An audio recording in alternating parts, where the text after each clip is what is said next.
presentation of Fox Sports. We are Baltimore. We are Wisconsin.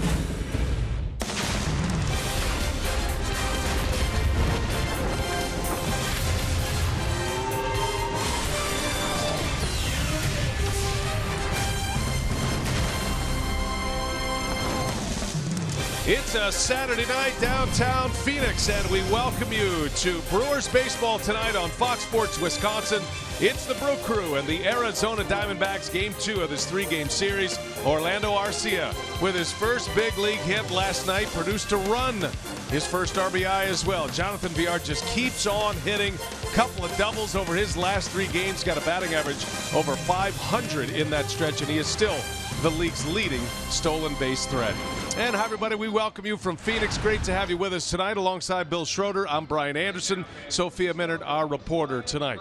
Well, tonight we focus in on the new left side of the infield for the Milwaukee Brewers. These are 2 young guys in Arcia, 22, just turned 2 days ago, and Jonathan Villar, who's 25. And this might be a glimpse of the future of that left side of the infield for a while. I don't think there's a more athletic left side of an infield in all of baseball. They are athletic. They're very talented. Now they just got to get experience working together. I mean, both of them have tremendous range, good throwing arms. Villar has really already made the transition pretty well in a couple of games, coming in, going side to side. He made a tremendous play that's not even in the box score yesterday, a play in foul territory. Incredible right here. Look at this play for Villar, but Arcia is showing all the skills. I mean, good range. He's got a terrific throwing arm. He made a very athletic play on a simple force out at second base yesterday. It is going to be a lot of fun watching these 2 guys the rest of the way as they develop and get better, and it might be what you're going to see all next year. Keep an eye on that stat, defensive run saved. Well, the Brewers are stacked full of center fielders throughout their organization, but one guy making some noise here lately is Keon Broxton. Sophia with more on Keon when we continue.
On Fox Sports Wisconsin is brought to you by Menards.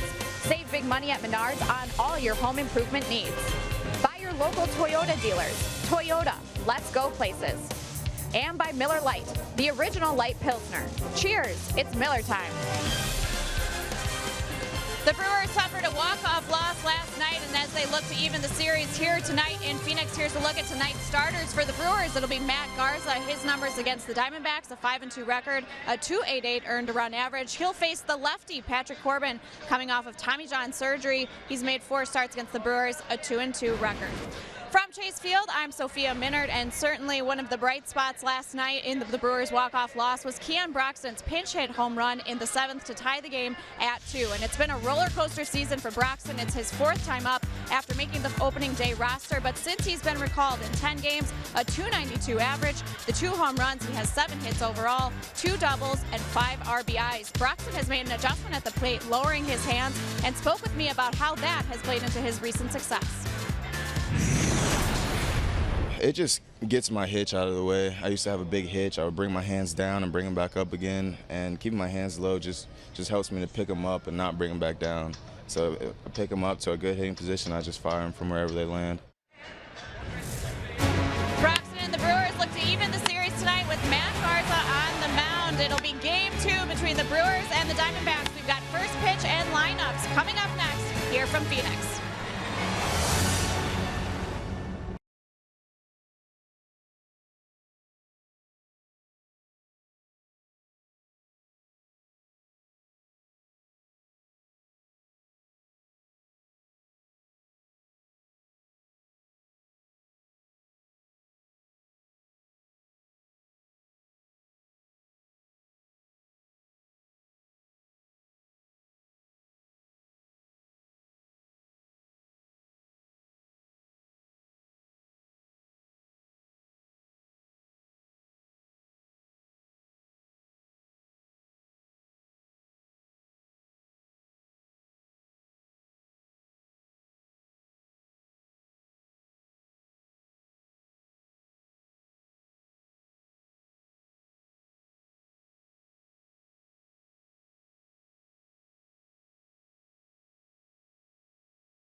We are just about ready for baseball tonight. Downtown Phoenix, Chase Field, the home of the Arizona Diamondbacks. And tonight's game on Fox Sports Wisconsin, presented by Potawatomi Hotel and Casino.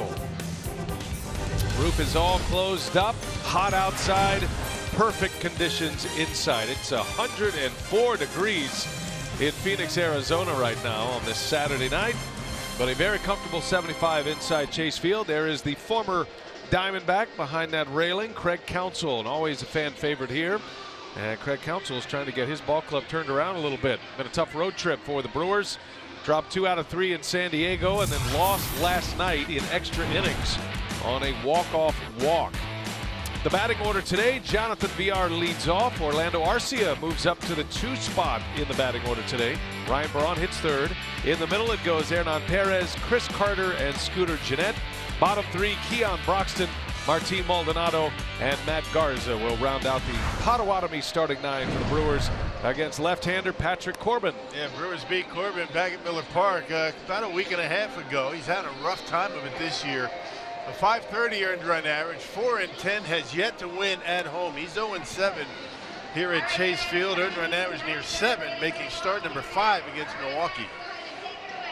Well, let's check out the Menards Diamondbacks defense for tonight. You got Drury, Bourne, and Tomas in the outfield. Jake Lamb, Chris Owings on the left side. Gene Segura, Paul Goldschmidt, the Gold Glover on the right side, and Wellington Castillo behind home plate.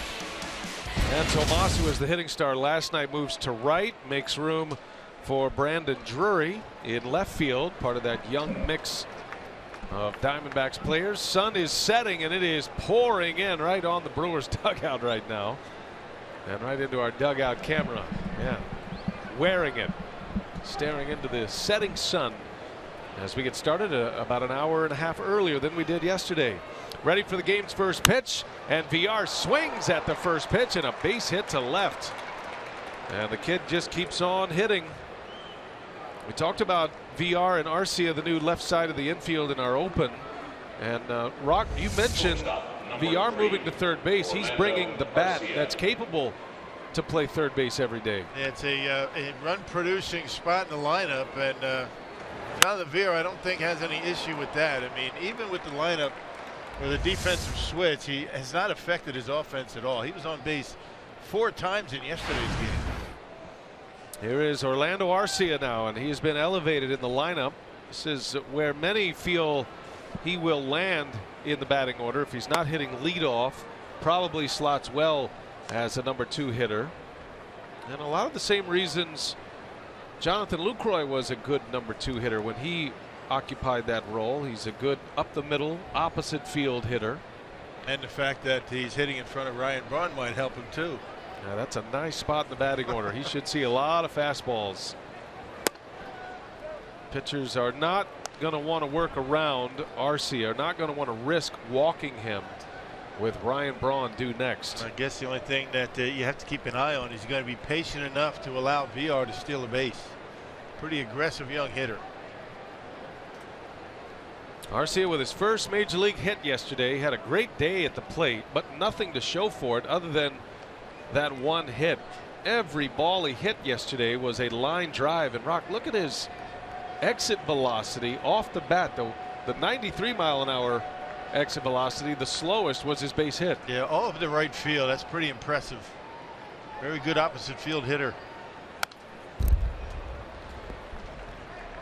And in case you weren't with us yesterday, a milestone for Arcia, one he's been waiting on. This was with 2 strikes and with a runner in scoring position. So his first hit produced a run, and at the time he had tied the game. That pitch up and away, went right with it. 2 balls and a strike on the 22-year-old shortstop. He just turned 22 2 days ago on Thursday. Signed by the Brewers as a 16-year-old, and he becomes the very first to make it to the big leagues out of the Brewers Dominican Academy.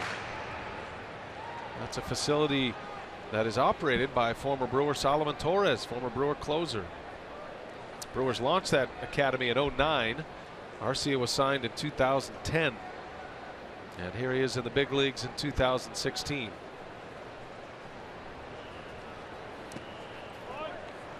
And the Brewers very active over there in Latin America. They just signed 9 guys to that Dominican Academy earlier this year. Hoping to find another Orlando Arcia.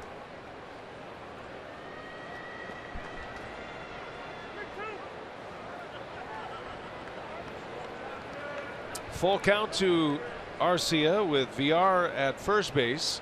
With the left-hander on the mound, you can see that VR is measuring his lead a little more. Stays put. Arcia takes ball 4. So a walk. Tried to get him with a breaking ball. And now first and second, nobody out, and here comes Ryan Braun. Yeah, basically a 2-pitch pitcher. I mean, he's going to throw a lot of fastball sliders. He will throw some changeups to right-handed hitters from time to time, but basically the fastball and a slider, that's what he was throwing to Arcia. He's had a very difficult time with location this year. He's got 52 walks so far this year, 125 innings. That's a lot of walks. And only 98 strikeouts. Patrick Corbin at 25 years of age, figuring to be near the top of this rotation for many years, but it has been a struggle this year for him. He has not gotten through 6 innings in a start since June 21st. 7 consecutive starts without completing 6 innings. And he's in early trouble with 2 on and Ryan Braun at the plate.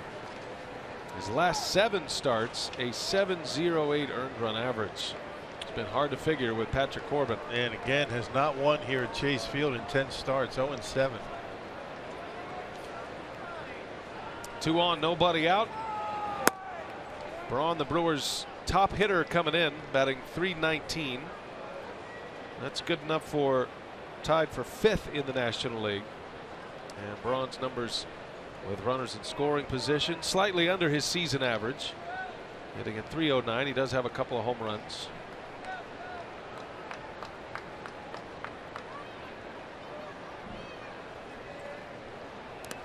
And that's going to skip by Castillo. Both runners will advance. And Corbin having all kind of command issues to start this game. 2nd and 3rd now with nobody out on the wild pitch. And it's exactly what you want to do. I mean, if you're facing Corbin, as much as he's struggled in this ballpark, you want to put pressure on him early in the game. You don't want him settling in, getting that confidence out on the mound. Important for the Brewers to be able to cash in. It's hard to figure his home road splits. He has the worst ERA in his home ballpark, and there are 3 Diamondbacks on that list, which gives you an idea of why they've struggled so. Including Zach Greinke. Wow. Very unexpected. Greinke's on the disabled list, supposed to be coming back next week. Braun lines one to center field. That is right at Bourne. Tagging is VR, as is Arcia. Both will advance, and the Brewers are on the board. Sac fly and an RBI for Ryan Braun, and the Brewers strike first here tonight. And right on the screws, but right at the center fielder. And good base running by Arcia, able to get back after the catch. Bourne doesn't throw all that well, and Arcia able to get into third base easily. There's a good start for the crew. That is RBI number 50 for Ryan Braun this season. And with 1 out and a runner at 3rd, here is Hernan Perez.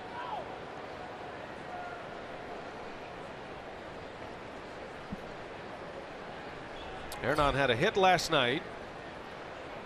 Just continues to swing the bat. He's been a terrific base runner for the Brewers. He is among league leaders in stolen bases as well. He's currently 7th in the league in steals with 19, and that's with sporadic playing time early in the season. He ranks among the top 5 in the National League in both batting average and RBI since the All-Star break. Saw that average over 400 over his last 6. And beginning of the year, just had a difficult time getting playing time. Now he's a cleanup hitter for Craig Counsell. You know, talk about, you know, making the most of your opportunities. He's been terrific.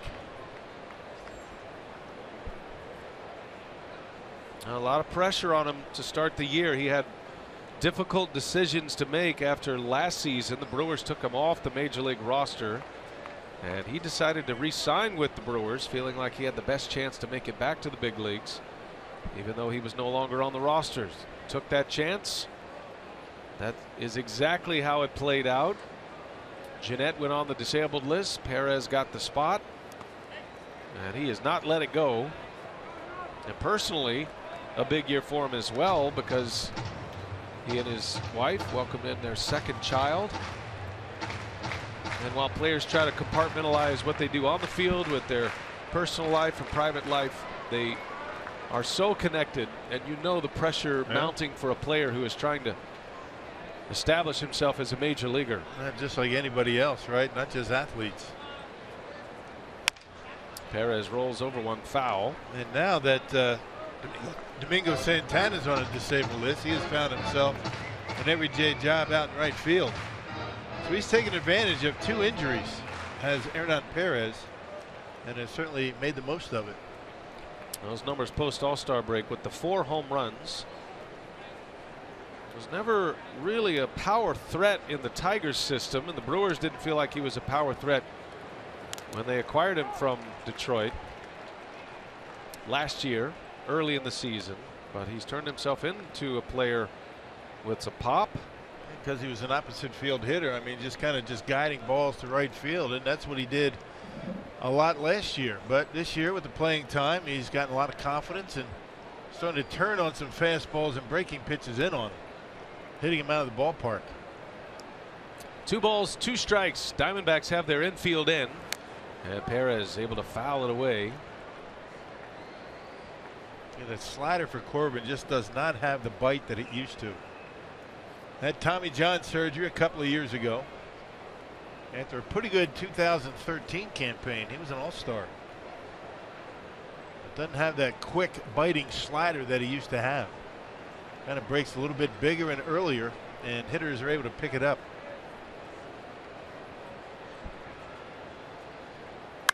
Perez into right, fly ball. Tomas is over. Arcia has good speed. Tomas can throw it on the way to the plate, and the slide is safe. Arcia with a great slide to the back of the plate, and he scores. Terrific throw by Tomas, but Arcia legs it out and scores the second run. And a couple of sac flies. Brewer was able to execute nicely, and that's a pretty good throw by Tomas out and right. He got his momentum going toward home plate nicely, and because of the speed of Arcia, he's able to score. Not blocking the plate, giving Arcia a plate to look at, and he's able to get the hand in there. So the Brewers are runners in scoring position. They don't get the base hits, but they drive in a couple of runs. Yeah, the Brewers have really struggled with runners in scoring position in this series. Really, the last 5 games are just 4 for 40, but they are able to cash in here with a couple of outs. Braun and Perez with sacrifice flies, and it's 2-0 Milwaukee.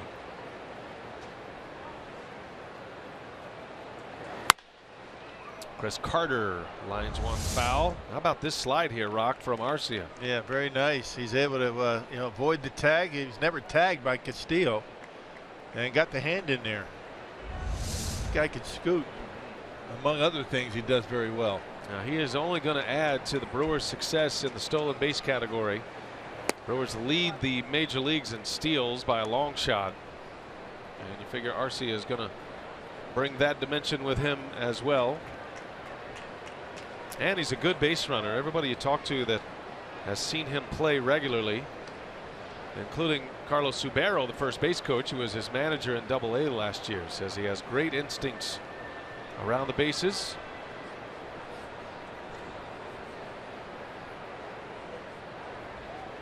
Carter, little half swing. Did he go? He did not. Able to check it, and it's 2-2 on Chris.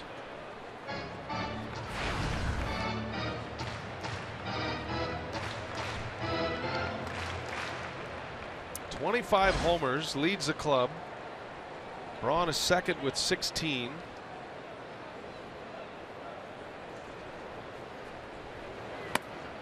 Carter is 6th in the National League in home runs. Trevor Story, the injured rookie shortstop of the Rockies, still leads with 27. And then Nolan Arenado is tied with Story, his teammate in Colorado. A couple of warning track shots for Chris last night. Got under a couple. They hit him pretty well.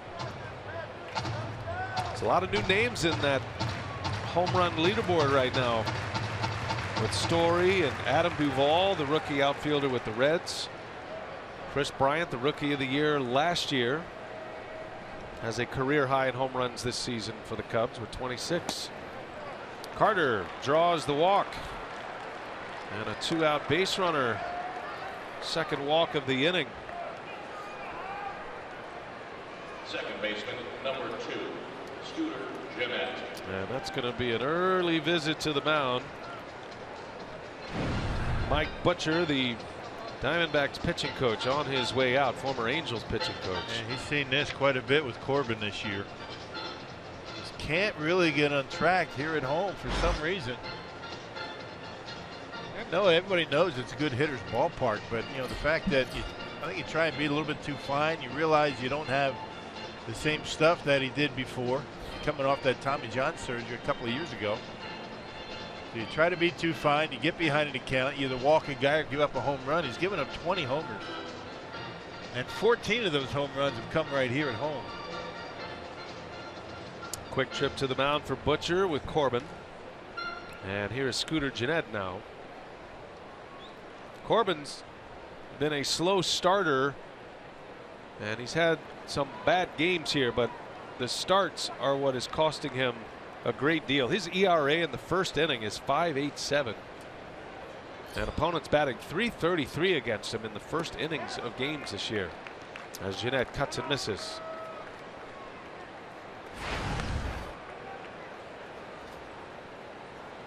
The Brewers have had a lot of success against left-handed pitching this season.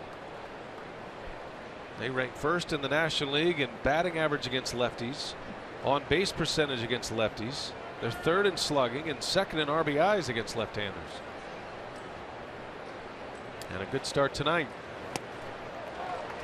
Man, only the Cubs and Giants have won more games started by left-handed pitching.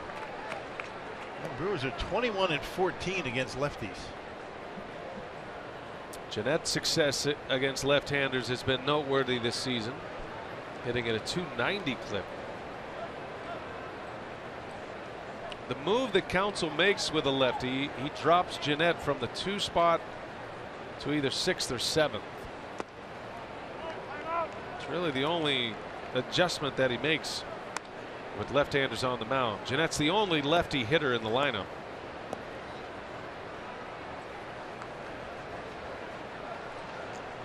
Scooter's done a pretty good job against lefties going the opposite field. And just dumping one out in left field, not trying to do too much, cutting down on the swing quite a bit. You know, with 2 strikes. Keeping that front shoulder closed. A called strike 3 and the inning is over. Gennett strikes out, but the Brewers strike for 2. Matt Garza staked to a 2-0 lead as he heads out.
In on sac flies by Braun and Perez, and there's Gene Segura. He tops the Potawatomi batting order for Chip Hale. Segura, Bourne, and Goldschmidt at the top. In the middle, it's Jake Lamb, Yasmani Tomas, who hit 2 solo home runs last night. Brandon Drury gets the start in left, and the bottom 3 for Hale is Wellington Castillo, Chris Owings, and Patrick Corbin, the left-handed starting pitcher. Matt Garza on the mound tonight, partner. Yeah, 10th start for Garza at .532 earned run average. He snapped a 4-game losing streak. Last time out against the Pirates, 5 innings, 1 earned run, making start number 9 against Arizona. His numbers against the Diamondbacks in his career very good, 5-2 and a .288 earned run average.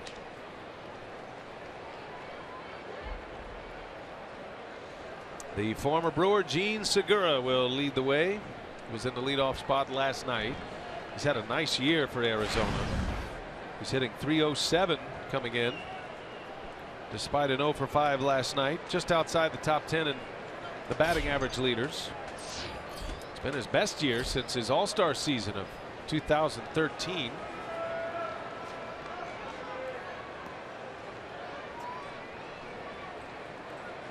And made the transition to second base very nicely.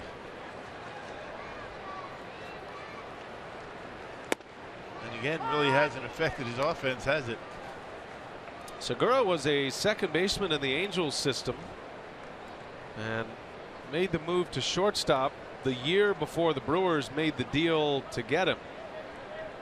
That was 2012.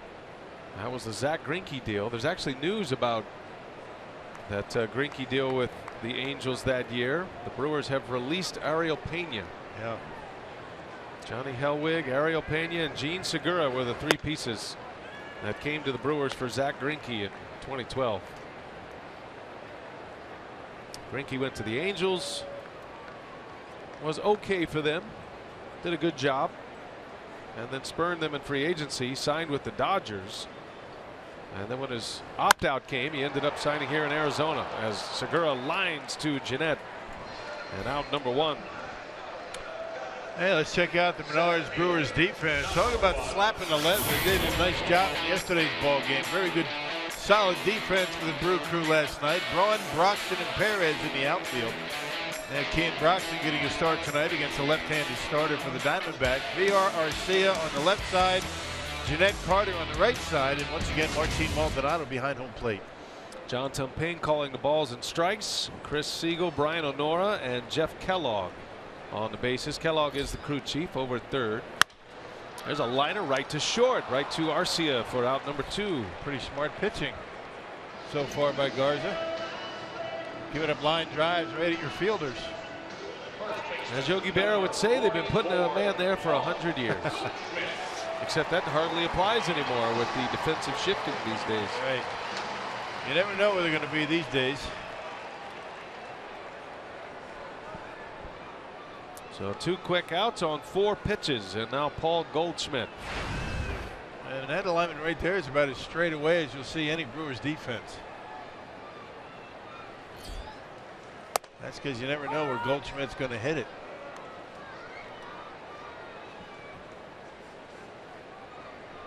Goldschmidt's always been hard on the Brewers. A career .430 batting average. Had a grand slam in the postseason of 2011. There's a ground ball to Jeanette. And that's going to be a nice and tidy inning for Matt Garza to get us started. 6-pitch first inning. 3 up, 3 down go the D-backs.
For the Brewers. Brewers over the Diamondbacks as we head to the second. Keon Broxton leading off this inning for the Brewers, and the Brewers made it to extras because of Broxton's pinch hit home run. We take a look, home run leaderboard number 3 for Broxton. It's certainly been a roller coaster season for him.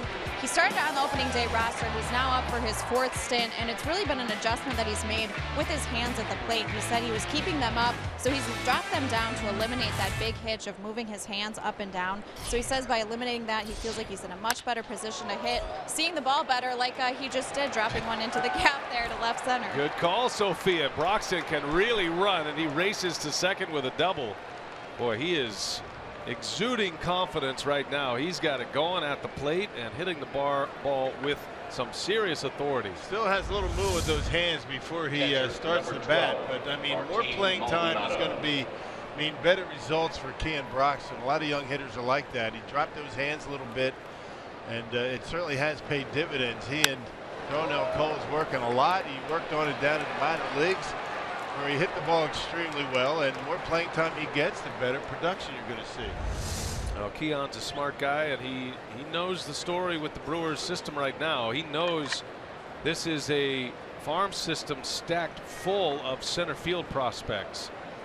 Brewers have been acquiring all of this talent the last year and a half, and most of them are up the middle players, shortstop, second baseman, center fielders, whenever they can, and the latest of which, Lewis Brinson from the Texas Rangers. And right on his heels in AAA.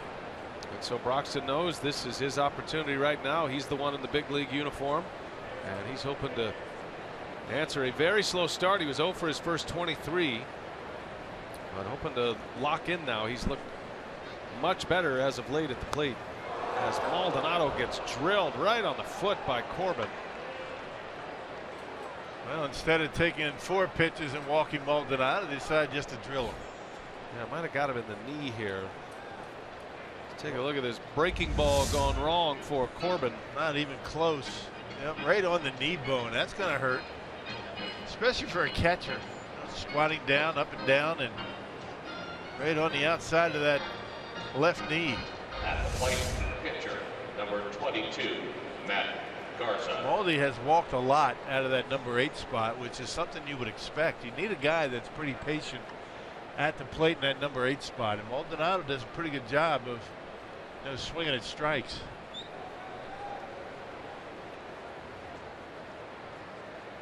Well, 2 on now to start the inning. That'll give Matt Garza a chance to bunt the runners over.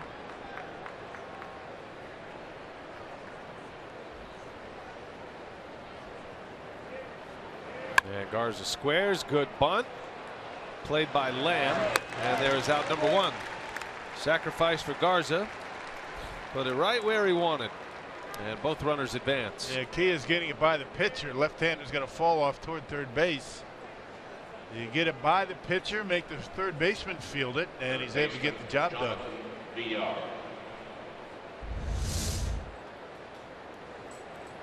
Making pretty good contact. Corbin can't make the play.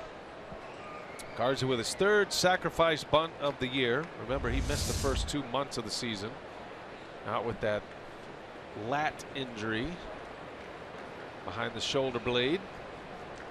So he does his job. 2nd and 3rd, 1 out. Top of the order. Here is VR. And VR again swinging at the first pitch. Broxton on contact. And a fire to 3rd and out at 3rd base. Broxton was on the move on contact. That comes from the dugout, comes from the manager. And once he realized he was going to be a dead duck, he tried to stay in a rundown, or at least try to get back to 3rd. Yeah, breaking pitch, and VR tried to pull it. And there's no chance that Broxton was going to be able to score on that. So, and not only does he make an out, not able to stay in a rundown long enough to advance the base runners. And that's what Pat Murphy's talking to him right now. Just try and stay in a rundown as long as you can. Maybe you can get these guys to advance. So instead of 2nd and 3rd, it is now 1st and 2nd with 2 outs, and Arcia, a wave and a miss, had made up his mind he was going to swing at that one.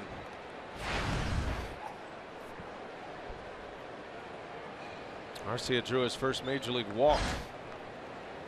His first time up.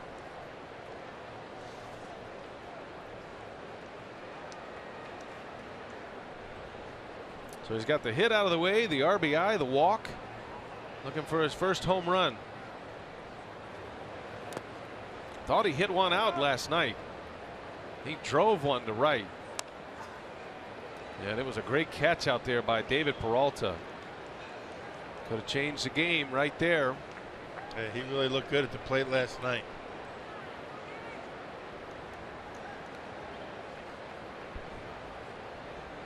One ball, one strike. Arcia with 2 on and 2 away. And he fouls one away. A little late. He's got that really nice inside out stroke, and driving pitches to right field, at least in these first 2 games of this series, that a lot of hitters you would think might try and pull into left field, but leads with the hands and still is able to barrel it up and shoot at the right field. His hit last night came with 2 outs and 2 strikes, driving in the first Brewers run. And Arcia takes a call at strike 3. Down he goes. Inning is over. Brewers had it set up well. Cannot cash it in. 2-0 Crew as we go to the bottom of the second.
The Diamondbacks half of the second inning, and just a reminder, there's only 2 free shirt Fridays left this summer, so make sure that you're at the ballpark this upcoming Friday.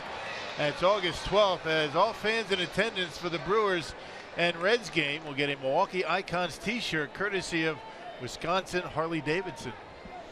Which one of those images represents Bill Schroeder on there? The keg of beer. Or the dog bone. Yeah, that's good. Maybe the stash. Microphone. Hey, a lot of them, right? I'm with you. I think the keg of beer is that's the one for you. Garza back to work. Second inning. He had a 1-2-3 first inning. Took him just 6 pitches to get through the bottom of the first. Jake Lamb leads off. Yasmani Tomas and then Brandon Drury for Arizona. 2 teams in rebuild mode, the Diamondbacks and the Brewers. Arizona 44-65.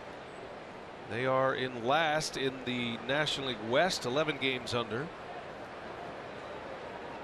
Brewers at 48-59. 11 under as well, just ahead of the Reds in the NL Central. And Lamb lines one to left, a base hit.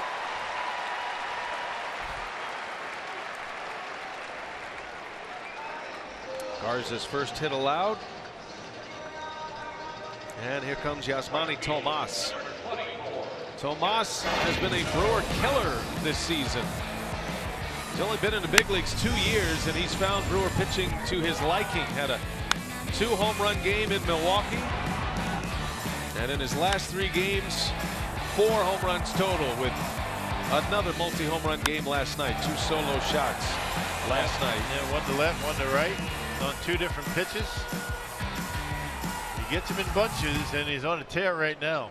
Has 5 career home runs against the Brewers in his 2 seasons, 4 of them this year. He leads the league in multi-home run games at this point. He has 6 of them.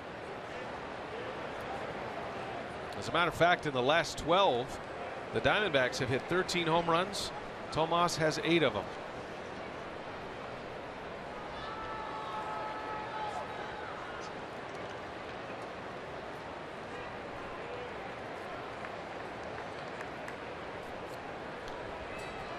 Tomas in year 2 of a 6-year contract he signed after defecting from Cuba.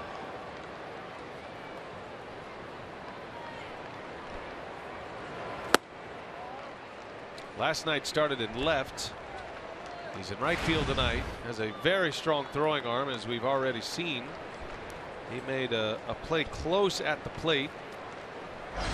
Arcia scored the run in the first inning, but Tomas with good accuracy and power in that arm. Arcia's speed too much for it, though. And it looks like he's starting to settle in now as a big leaguer, Tomas. Hey, he has an interesting split. It's much better on the road than he has been at home. He's hitting over 300 on the road, 235 at home, and most of his home runs have come away from Chase Field. Just the opposite of what Kirk Neuenhuis has been dealing with this year. Now the Brewers and the Diamondbacks are on opposite cylinders. As you see the splits for Tomas, the team splits for Arizona at home, they are 20 games under 500. They're 18 and 38. They're only a game under on the road, 26 and 27. And then you look at the Brewers, and they're just the opposite. Milwaukee is actually over 500 at Miller Park, 5 games over, 30 and 25 on the road, 18 and 34 after the loss last night. Yeah, their 34th loss of the season. Hard to figure. But at this point of the season, it is not just a statistical anomaly. There's something to it. Got to be something to it. What it is, nobody knows. There's a wave and a miss. Garza strikes him out with a breaking ball. A good pitch right there. I mean, Garza really a good bender off the outside corner. Tomas fairly patient until he gets 2 strikes. You make a good pitch. Slider off the outside, not even close. Tomas waves at it.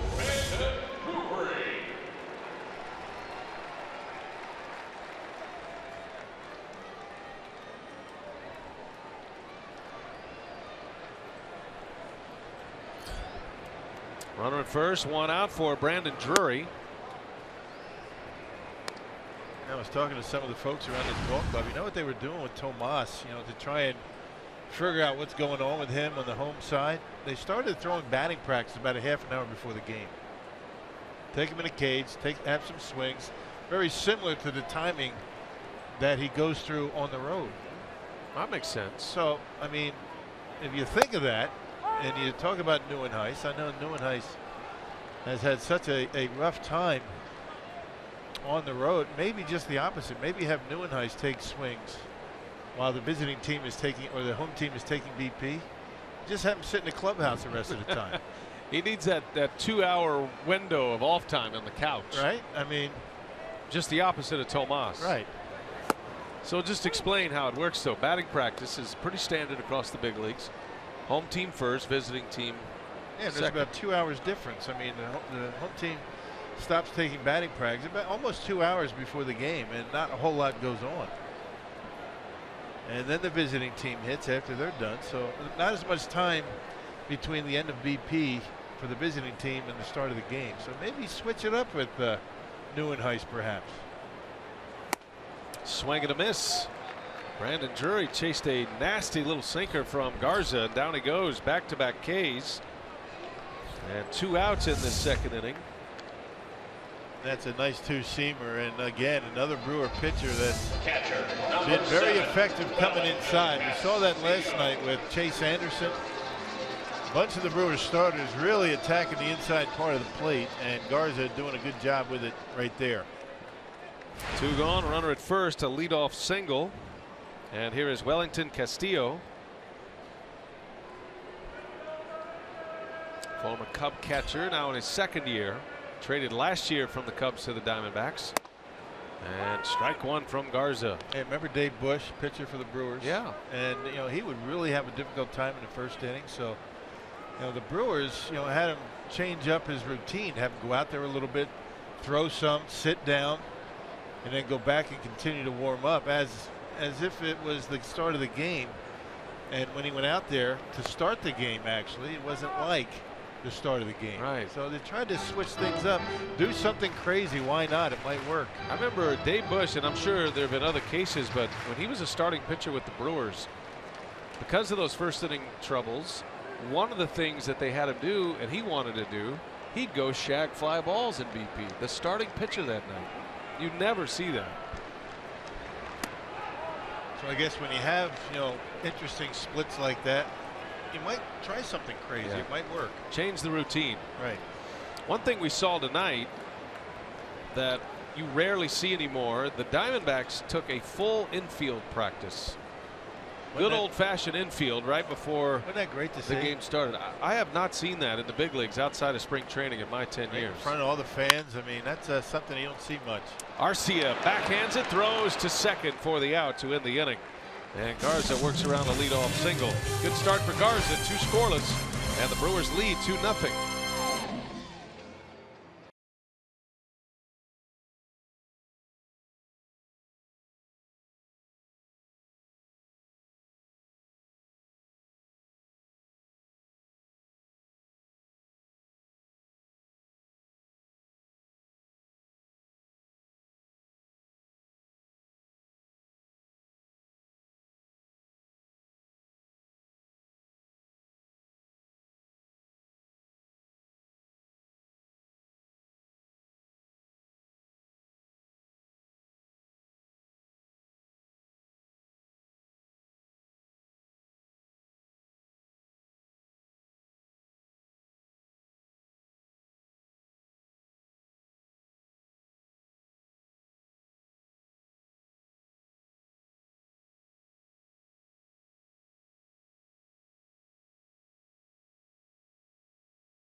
Oh, check out that shirt, Rock.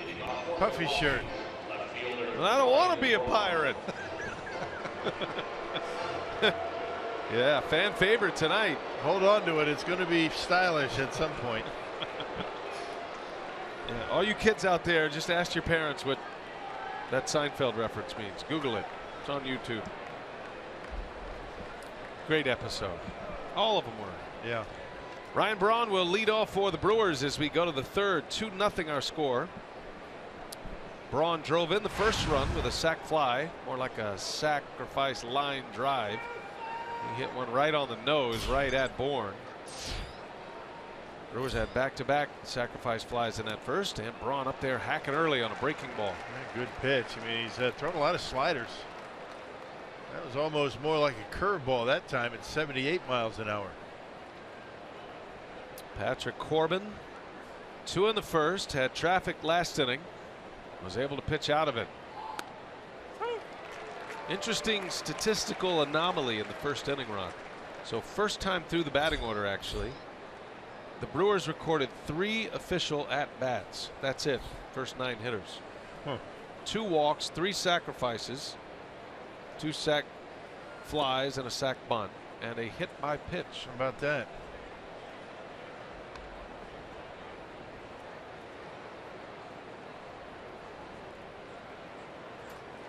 VR had a single, Broxton had a double, and Jeanette struck out. Those were the only 3 official at-bats first time through the batting order.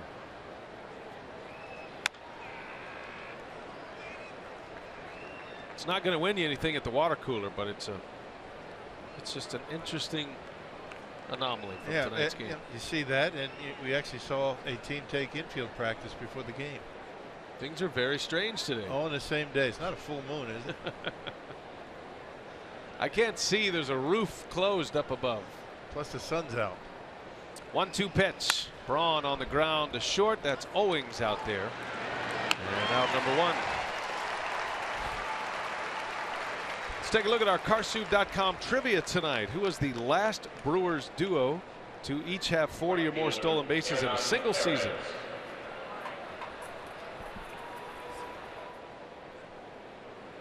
Didn't you give that away last night? I might have. If you were watching the broadcast, that might have been revealed. Our graphics man, Dave Trout, after last night's impossible trivia question, I think he wanted to balance the wager, though. There's Perez with a base hit. Hernan with a sac fly, and now a single. And on base once again.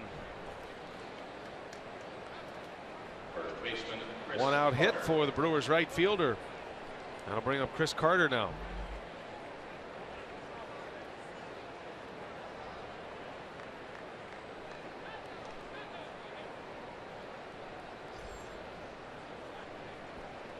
Carter walked in the first.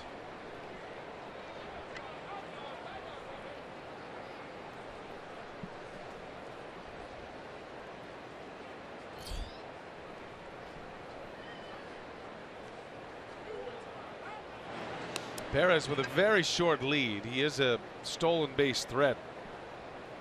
He is an excellent base runner, Perez. Doesn't just show up in the stolen base numbers, and he has 19 this season. The way he goes first to third, his decisions on line drives. Yeah, very smart base runner. Doesn't get thrown out too much. Got to know game situations and maybe, you know, surprise some teams. And look at Perez. You don't really think of a guy that can steal bases, but he can. He's surprising the speed, and he's very smart. Studies pitchers, studies their moves. Corbin's a tough guy to run on. There's a liner into right field. It's sinking fast. That's going to fall. A base hit.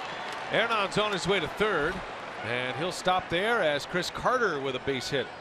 A single to right, back-to-back hits for the Brewers. And it's first and third with one out in the third. Yeah, right off the end of the bat. And dumping it in front of Tomas, who plays extremely deep out there in right field. I mean, that, one hand swing. You see Carter a little upset with himself. Little did he know that Tomas was very deep and straight away right field and not even close. And Perez able to get all the way to third base. So Carter with a walk and a single tonight. And the table is set up for Scooter Gennett, a strikeout victim, his first time up. Corbin's first strikeout. That was a backwards K to win the inning with a man on.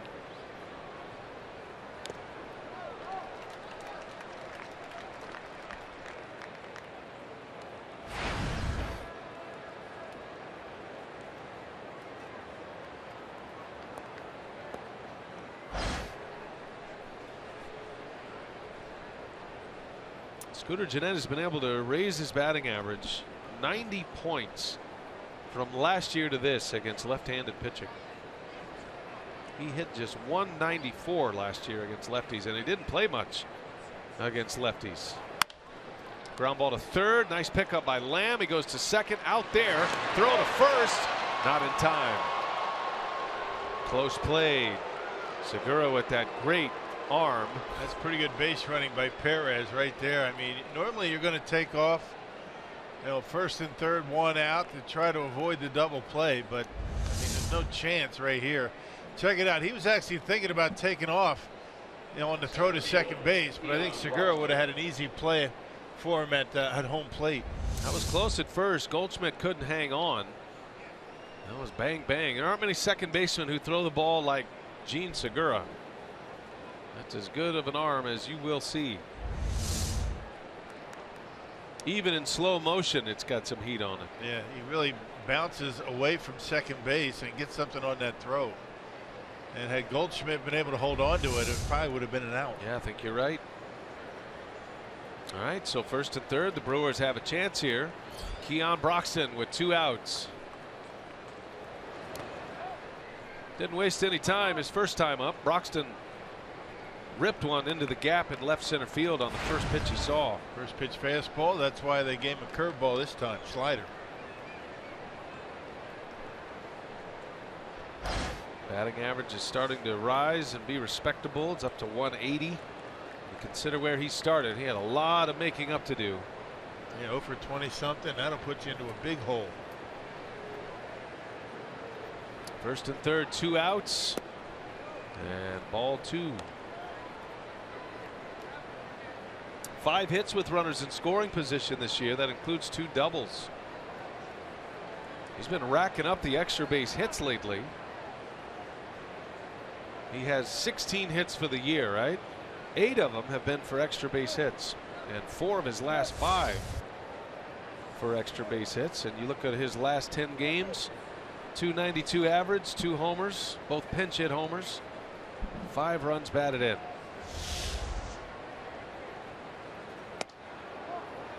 He hit a booming pinch hit home run last night.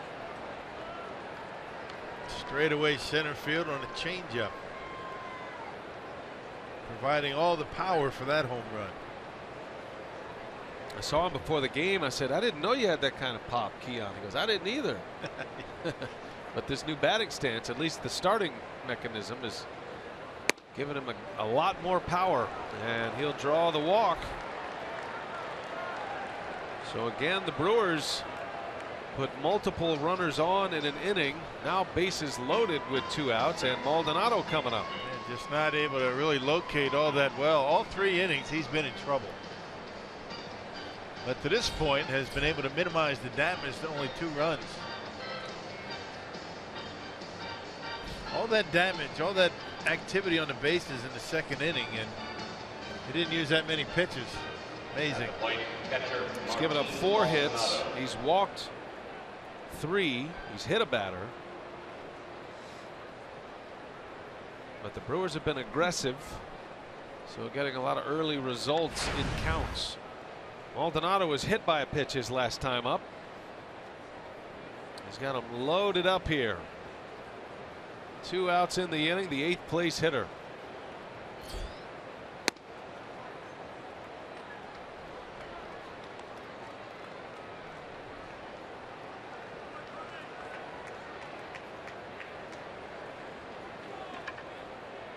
And Maldonado got hit by a pitch on the first pitch. Right on the knee, the lead knee. A breaking ball spun in and drilled him on the kneecap. Ground ball right to Segura, and that's going to retire the side. Brewers strand them loaded, and they have left 6 on already. They do lead 2-0.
1-800-800-5678. Hupy and Abraham. Tell them you mean business. Saturday night in the desert and under the roof of Chase Field. Hey, you can own the future for just $69 a month with a Milwaukee Bucks 414 Super Pass. Guarantee a seat to every game on the upcoming season. That includes matchups against the world champion Cavs and the Golden State Warriors. It's all for just $414. And for more information, you can visit foxsportswisconsin.com/upcoming events. How do you own those glasses? Those are sweet. Just kind of turn those into hearts with Brewers logos on them, right? Yeah, just a trip down to the Hobby Lobby. No problem. Got a cape? Oh, I didn't even notice the cape. Yeah. Well, that changes everything. You got to be bold to wear a cape to the ballpark. We got the puffy shirt and the cape already. I think a cape's going to come back in at some point.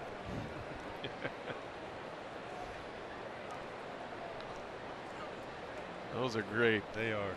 A lot of Brewers fans always here in Arizona. A lot of transplanted Wisconsinites in the Phoenix area. Chris Owings leads the way for the Diamondbacks, ahead in the count 2-0. First at bat for Owings. Back-to-back starts at short. Diamondbacks are hoping to get Nick Ahmed back at some point. Injuries have decimated this roster. Jeanette will play it. And Owings is out. First out of the third inning for Matt Garza. Yeah, both position players and pitchers. You know, key injuries. Ruby De La Rosa, starting pitcher, Zach Greinke. And a couple of their key outfielders out for a considerable amount of time. I was surprised to see Greinke on that list with you know, that earned run average over 5 here at Chase Field. Yeah, a lot of that came early. He really struggled early in the season. Oblique injury has him on the DL. He is expected back Tuesday against the Mets. He's been on a minor league rehab. Greinke's been out 5.5 weeks. Boy, what a contribution he made in Milwaukee in 2011. The division champs that year. There's a strike to Corbin.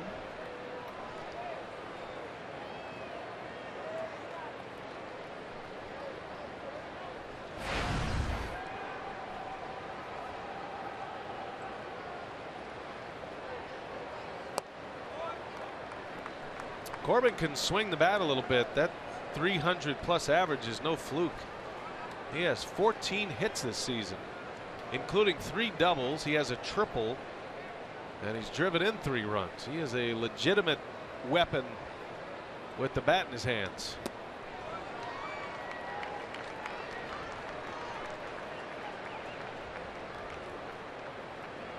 Chip Hale occasionally uses Corbin as a pinch hitter off the bench. There's the D-back skipper. Replace Kurt Gibson here.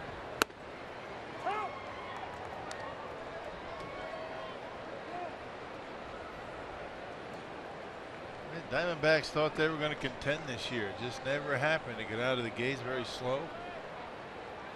And things turned around quickly. Little chopper, got to make a tough play. Arcia coming in, fires to first in time. Orlando Arcia cuts down Corbin.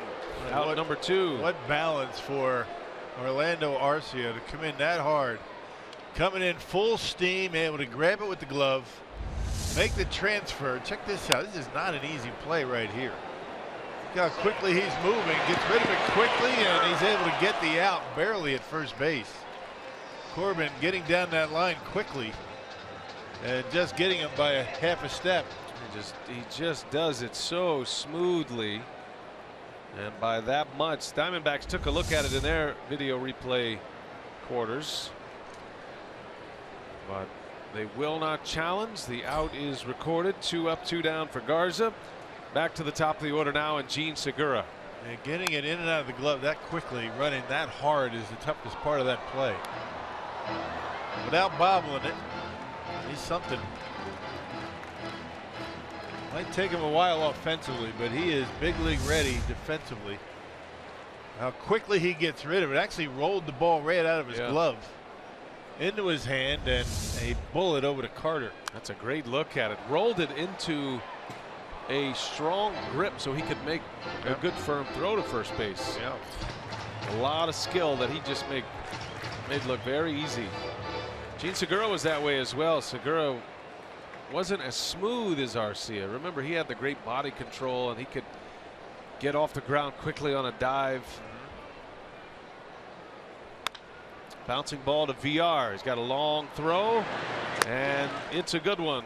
1, 2, 3 inning, 3 ground ball outs. And that newly minted left side of the infield showing up big in the third.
Backs as we head to the fourth here at Chase Field. Our T-Mobile greater coverage of baseball. Dallas Keuchel fired his 10th career complete game last night. Just 3 hits allowed, 2 walks, 7 strikeouts for him against the Rangers. Andrew Miller recorded his first save with the Indians coming off of the trade. And Corey Kluber earlier this afternoon also fired 8 innings of 2-run ball. Jake Arrieta picking up his first win since June 27th. 8 innings for him, no runs, 4 strikeouts, all in 108 pitches. And some pretty significant news coming out of New York just this evening. The Yankees will hold a press conference for Alex Rodriguez tomorrow morning. General Manager Brian Cashman and Joe Girardi will also be available. So A-Rod has not had much playing time since the end of July, just 7 at-bats for him, so some speculation about what that news could be for Rodriguez. Yeah, it could be a retirement announcement that would be expected. Mark Teixeira just had a similar announcement a couple of days ago, and now Alex Rodriguez. But we don't know. We'll wait and see, but that seems like it's trending that way as his career comes to an end. Changing of the guard in the big leagues. A lot of young players, some of the familiar names and some of the stars are starting to retire, and the face of baseball is changing. And it's getting younger and younger as well. As Garza, look out, helicopters the bat, a strikeout. And Garza loses the bat on that off-speed pitch by Corbin. He gave him his best stuff, and Garza strikes out to start the fourth. A good slider by Corbin, and there you see the bat twirling down to that Diamondbacks dugout. It's good distance on that bat throw. Hey, you know you're out in front when you can heave a bat that far. I think bat throwing should be an Olympic sport, actually. You got the hammer throw, similar, but there's an art to the bat toss. They got a lot of sports in the Olympics. Right, except baseball. Right. Which is coming back in they have their own. 2020, baseball's coming back. Did you know that? I did. Yeah, they made that announcement. Baseball will return to the Olympic Games. More and more countries starting to play baseball. There's a strike to VR. Quickly 0-2 on him. At the World Baseball Classic this spring. That's baseball's version of the Olympics, right? Yeah, got their own Olympics.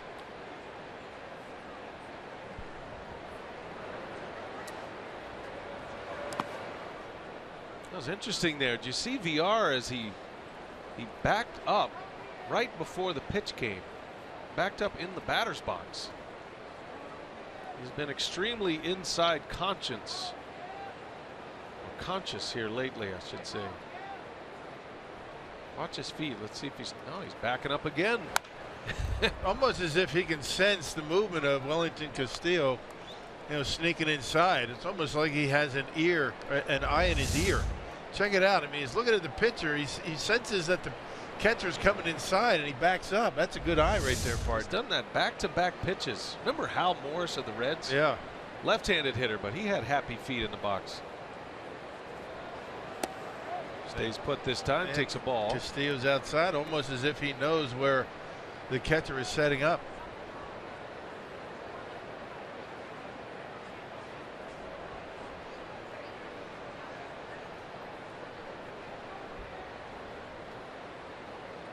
Stays put this time and bounces one foul. And because VR is a little inside conscious here lately, he's changed his equipment as well. Sophia has more on the story. The new helmet guard for VR that he's broken out here in Arizona. What gives, Sophia? Well, VR surprised some of us. He had that jaw guard out last night, something we have not seen from him all season, and it turns out it's just a precautionary thing. Notice that pitchers have been coming inside more, just wanted to get some extra protection. Of course, I have seen teammates and other players get hit before, so just precaution for VR. It's out hard down the right field line. That is over the head of Tomas. It'll bounce off the wall. And VR on his way to second, a sliding double for Jonathan VR, his second hit of the game. Not hard to figure out why they're starting to come inside on him. You see where that pitch was? Away. Drives it to the opposite field into right field. So what is the league going to do? They're going to start making adjustments. Away up a little bit, and VR goes right with it down the right field line. That's why they're starting to pitch him inside. Did the same thing to Hernan Perez. Perez, a good right field hitter. They started to pitch him in, and now he's pulling pitches and getting hits to left field. Constant adjustments that you have to make throughout the year. That was a fascinating at-bat for VR. I'm not sure I've seen a hitter do that to that extent. I don't know, like you said, is he sensing that or seeing it out of his peripheral vision? I don't think you can see it out of your peripheral vision, because when you're standing up there looking at the pitcher, both eyes are right on the pitcher. I mean, there's really no peripheral vision other than maybe just sense and feel him coming inside on you. You can sense that a little bit if a guy comes in too soon. That's why I see catchers set up as late as they can, so that the hitter doesn't get a sense for where you're at. Sets up a scoring chance perhaps. Arcia at the plate with a runner at second in VR, and there's a bender in there for a strike. I remember when I was catching, and you'd set up inside on a guy, you'd be in that inside corner, and then the pitcher would step off. And what do you think the first thing the hitter's doing? He's looking behind you, behind him, seeing where you're at. So sometimes you might change what you throw, or maybe you stay the same, thinking you might be changing. One of those I know that you know that I know things. So as a hitter, what's the sensation? Or is it just how you hear the sounds of the ballpark? I don't know. It's hard to tell. I mean, you just get that sense that it's like when you get a sense that somebody's looking over your shoulder. You really don't hear them. They don't touch you. You just get a sense for it. It's kind of like right now. I'm experiencing that right as we speak. Yeah, there is somebody over your shoulder, actually. This feels very Matrix to me right now, what we're talking about. We're getting deep now.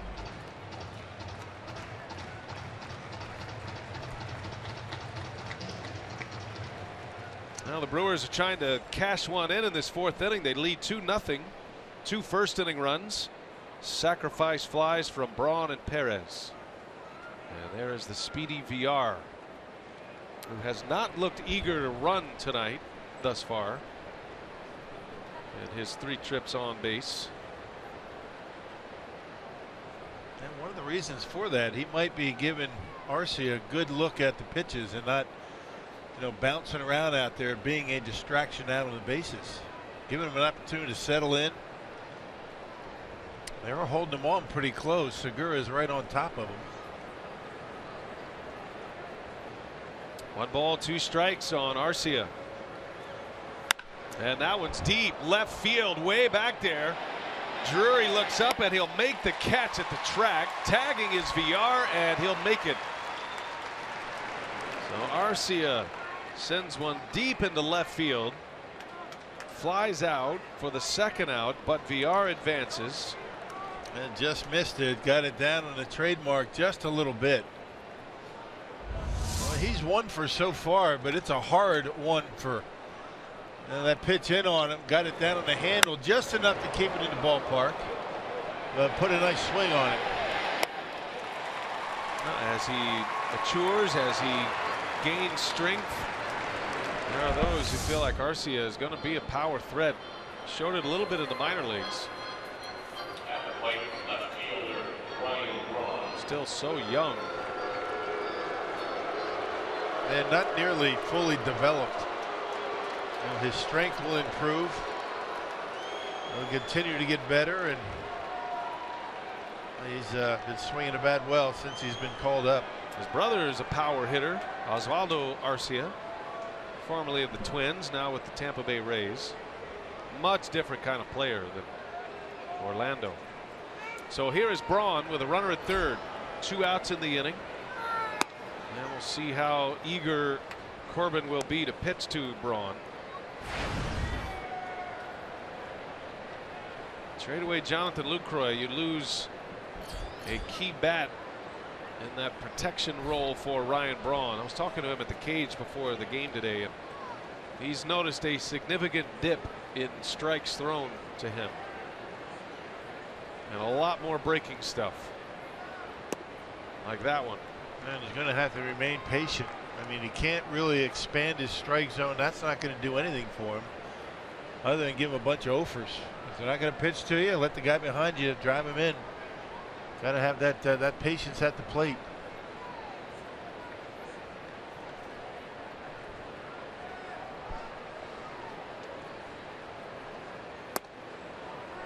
Now the Brewers with another runner in scoring position this inning. They've had plenty of them already in this game. They stranded 6 already through the first 3 innings. You know what I think this might do? I mean, with all the pitches that Braun, they're pitching around, you might see him swinging 3-0 more often. Takes that one for a strike. Maybe not. That's not something he's done much in his career. He's been a hesitant green light with 3-0 in his career, but I agree with you. Something he might do. He destroys left-handers. He's having another great year against lefties. .357 batting average against southpaws. 3-1 and a fastball strike. That surprised him a little. Full count now. Yeah, I don't think he was thinking he was going to get a fastball in. And perfect. 4 and 5, just about in the same spot.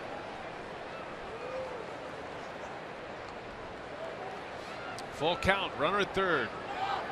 And a fastball missed inside. Braun draws the walk. Didn't bite, did he? Tough pitch to take with 2 strikes. 1st and 3rd with 2 away. Corbin's pitch count is soaring right now in the 4th inning. His next one will be number 75. And it's going to be a short start for him. Perez trying to add to the lead. Sac fly and an RBI and a single his last time up.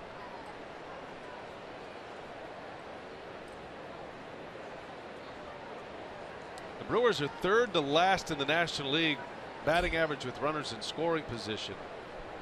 A .231 batting average as a team. They're a little bit better with runners in scoring position with 2 outs.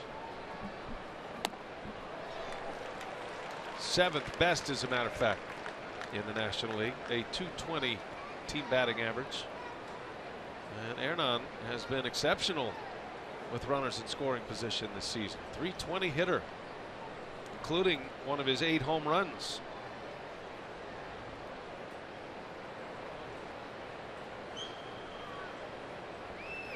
Braun takes off. Throw goes to 3rd. And VR was on top of it. That's a good play by Castillo right there.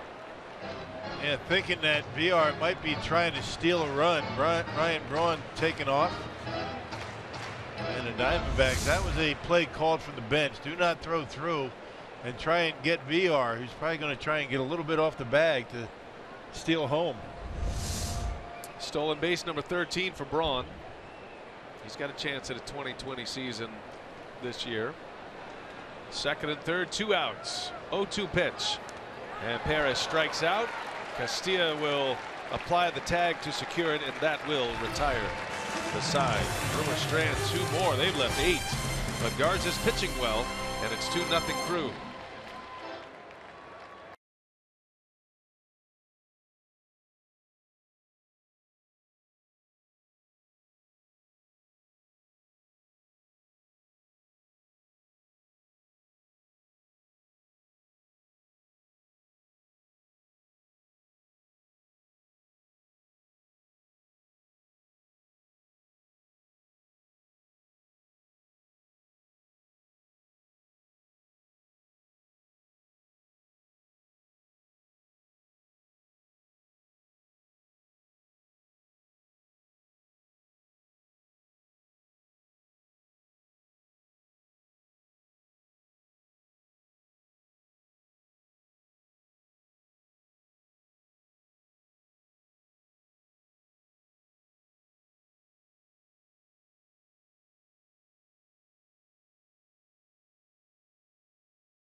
The Sun, as the Brewers have a 2-0 lead. Hey, this Monday is another Miller Highlight Monday, which means Terrace Reserve tickets are just $6. Where the Brewers match up against the Atlanta Braves, that's courtesy of Miller Highlight. For tickets, visit brewers.com/highlight. Brewers are headed back to Brewtown after tomorrow's game, and then starting a homestand with the Braves and the Reds. 4 with Atlanta, 3 with Cincinnati. 7-game homestand in all. Hope you'll make plans to be with us. Early start on Monday, right? That's right. We've got a 6:20 first pitch Monday night. On the air 5:30. Michael Bourne leads off for the Diamondbacks. Hitting second in Chip Hale's lineup again tonight. He lined out to short his first time up. Garza's pitching well. He's only given up 1 hit. That was a single to lead off the second by Lamb. And Garza with 2 Ks. A lot of ground ball out so far tonight for Garza. 5 of them. So you got 2 line drive outs, 5 ground ball outs, and then the 2 strikeouts. Got a good breaking pitch tonight and establishing good fastball inside.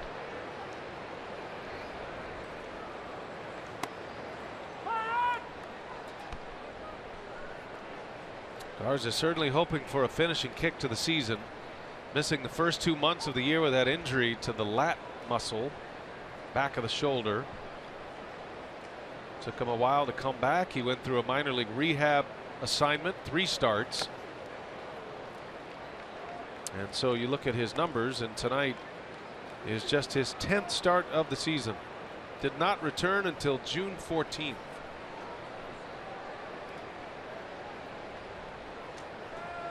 Has 2 wins, 1 against the Nationals at home. The other is last time out against the Pirates at Miller Park. I'm still looking for his first road win. Little jam shot. Arcia is over. He gloves and throws him out. Garza got in on the hands of Michael Bourne. And the first out here in the 4th inning. Making all the plays up the middle this time. Check it out, just using that glove. I mean, just kind of hanging it out there. Let the baseball just find the glove, and a good quick throw to first base. Well, you like his skills out there. There is no more entertaining position on the field than a graceful shortstop, and the Brewers might have found one for a while in Orlando Arcia. And not that they didn't have one before. Yeah, right. I mean, Jonathan Villar, outstanding work at shortstop. Now, the Brewers are hoping he's going to be able to do the same at third base. That play VR made last night on a foul ball, that opened some eyes. It didn't count because the ground ball was foul, but he went ahead and made the play, threw it to first, and he just immediately had one of those wow moments. Like, this is what this guy could offer at third base. Not often you have a third baseman with that kind of range. Side to side, very good, comes in very well, and a terrific throwing arm. Certainly capable of being able to handle the throws over third. 2-0 to Goldschmidt, 1 out in the fourth.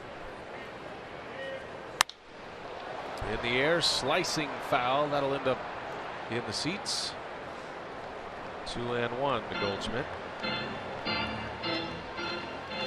Now, maybe the best defender at third base in the American League is a former shortstop, and Manny Machado. It's going to be tough to win a Gold Glove in the National League with Nolan Arenado playing third. Yeah, right. In Colorado these days. He's already won 2, and he's about as good as it gets. He's approaching all-time great defenders at third base early in his career. Goldschmidt a mile in the air to center field. Broxton is under it, and there is out number 2. Arcia's defense certainly a hot topic. For more on that, we check in with Sophia. Well, that's right. Craig Counsell is kind of joking. He said, look, I'm not going to offer a daily recap or analysis of how Arcia is playing, but he said, no question, he's an excellent defender. It's what he loves. It's what he's most gifted at. And he said there hasn't been anything flashy yet, but he said even on the routine plays, you see that the transfer from the glove to the hand, the throw to first base, it all happens really fast. So he said it's the hands, it's the feet, it's not just the arm strength. Everything comes so naturally to him. So the combination of that is what leads to that great infield defense. I love Craig Counsell. he gave a very thoughtful answer and a really good quotable answer, but he started the whole process with, I'm not going to start every press conference with an Arcia recap. And all you're going to do is put more pressure on the kid, right? I mean, just leave him alone, let him play. I mean, don't make it any more than it actually is. He's a young player coming up from the minor leagues, just trying to make his mark here in the major leagues. Just got to let him work through some issues. That's all. I'm guessing nobody will ask him about Arcia tomorrow. Swing and a miss by Lamb. One of my favorite Craig Counsell moments occurred during the post-game scrum after Aroldis Chapman made his major league debut. Counsell was playing then. He faced him. Lefty on lefty. Chapman comes out throwing 100, 101, 103. And after the game, everybody went to Counsell and others and Kotsay and said, what was that like facing Aroldis Chapman? And Counsell's answer was, well, it wasn't like an out-of-body experience. What do you want from me? He's a guy. He's downplays a lot of things, and that's what you have to do in his role. And he learned that a long time ago. Yep. It wasn't an out-of-body experience, if that's what you're asking. Can't get too excited one way or another, good or bad. He's got to let it play itself out.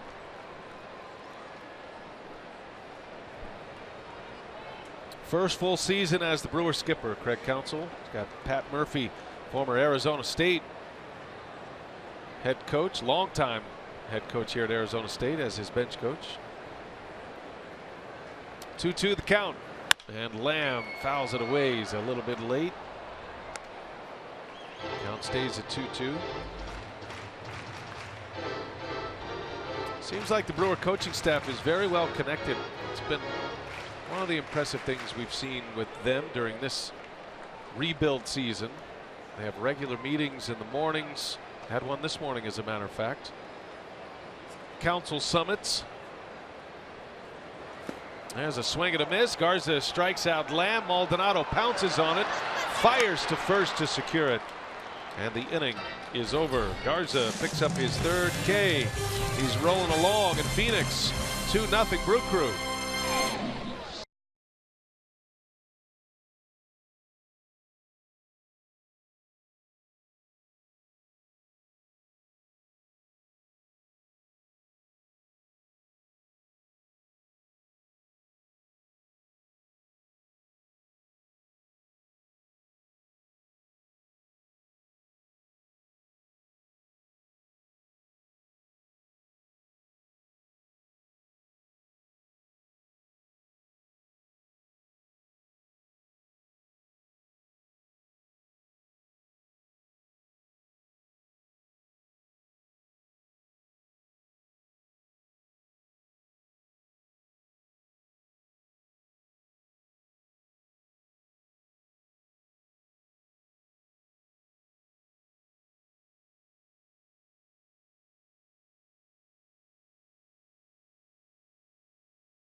Here in Phoenix, Arizona, Brewers have a 2-0 lead as we head to the 5th here at Chase Field. And once again, the annual tradition, the Brewers' wives have created baskets filled with their husbands' favorite things, including equipment, snacks, and an autographed item. The baskets are available for auction on Brewers.com August 8th through August 14th. All the proceeds will go to BCF in support of Meta House, offering substance abuse treatment for services to help women reclaim their lives from the effects of drugs or alcohol. So that's always a great cause to help support the wives and BCF. All right, thanks a lot, Sophia. We support that 100%. Chris Carter leads the way for the Brewers. We play in the 5th inning. 2-0 Milwaukee. 2 first-inning runs tonight. Braun and Perez with sac flies in the first. Patrick Corbin has had all kind of traffic behind him, but he's only given up the 2 runs. Brewers have left 8.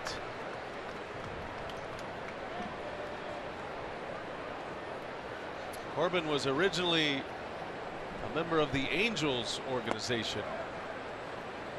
Came to the Diamondbacks in the Dan Herron deal 2010. That was a trade deadline deal.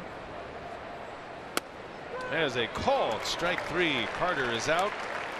Corbin picks up the strikeout. That's his 4th. Second baseman. And pitching ineffectively is Corbin. You see a lot of pitchers doing that these days. Carter doubled or singled his last time up on a pitch away, and then this time able to catch him looking on a fastball in. Correction, that's Corbin's 5th strikeout. And Jeanette on the first pitch. Shallow right center. Bourne makes the call and the catch. 2 gone in this 5th inning.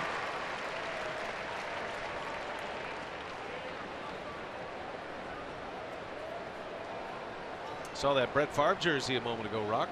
Congratulations to Brett Favre being inducted into the Pro Football Hall of Fame tonight in Canton. That's right.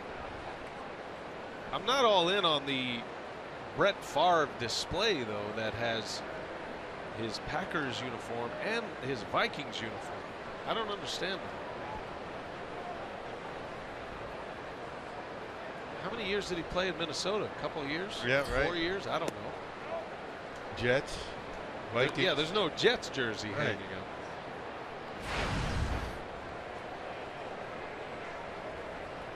Two 2 years with the Vikings, and there's a Vikings jersey in the official display for the Hall of Fame. They're just trying to agitate the land of cheese when they do things like that, you know. Don't buy in, folks. Stay above it. Keon Broxton with 2 away. Chopper on the ground, foul.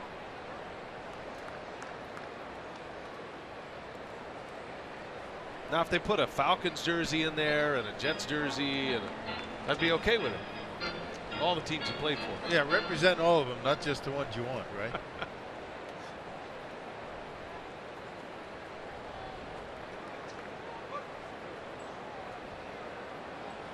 Broxton with a double his first time up. And a base hit to right. Broxton goes to the opposite field. And the hits are starting to come for Keon Broxton, on base for the 3rd time tonight. 2 hits and a walk. Catcher, Martin Maldonado. Well, you root for a guy like Keon Broxton, a bullet double in left center. Now taking that pitch away. Good job keeping the hands in and just shooting that ball in the right field. That's a nice piece of hitting by Broxton. He was really starting to see the ball much better. That gives Maldonado a swing with a man on. 3rd at bat already for Maldonado.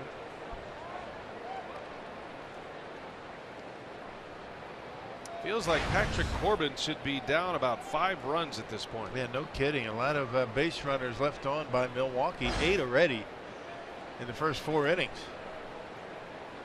Like Corbin making his pitches when he's needed them. Brewers have had 11 base runners tonight. Been in trouble every inning. Maldonado's at bat in the 3rd was a key at bat for Corbin. Maldonado was up there with the bases loaded. There were 2 outs. Maldonado grounded out to second.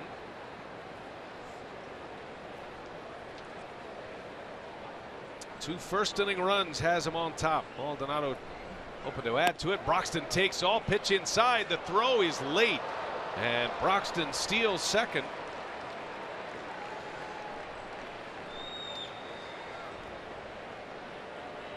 Keon's another guy that could significantly add to the stolen base numbers the Brewers are compiling this year, the best in the major leagues. Yeah, had a good jump. He went on the first move and he guessed right.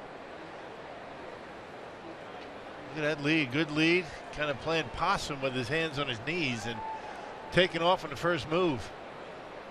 Stolen base number 9 for Broxton. He's only been caught once. Well, what's that going to do now? They're going to walk Maldonado and bring up Garza. That's one reason why you might not want to steal in that situation. You give Maldonado maybe a chance to drive one into the gap somewhere. Now with first base open and 2 outs, not going to get a chance.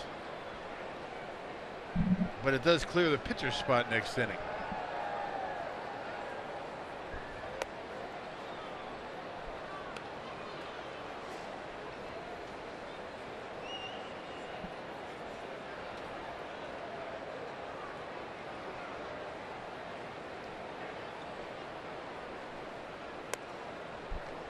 All right, so Maldonado walks.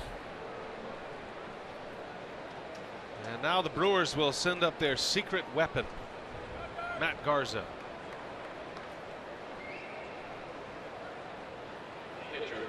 It's been a good secret. Not a lot of people know about his hitting abilities. Right, even I mean, Matt, he's really worked hard to keep it secret. Even Matt. It's a secret to Matt. Maybe too good of a secret for many scenarios, including this one. He'll decide when he wants to break out and let the world know. Fly ball, shallow left. He's going to keep it secret one more day. Garza's out. Brewers clear the pitcher spot. They leave 2 more. 2-0 Brew Crew as we go to the bottom of the 5th.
Wisconsin is brought to you by Miller Lite, the original light Pilsner.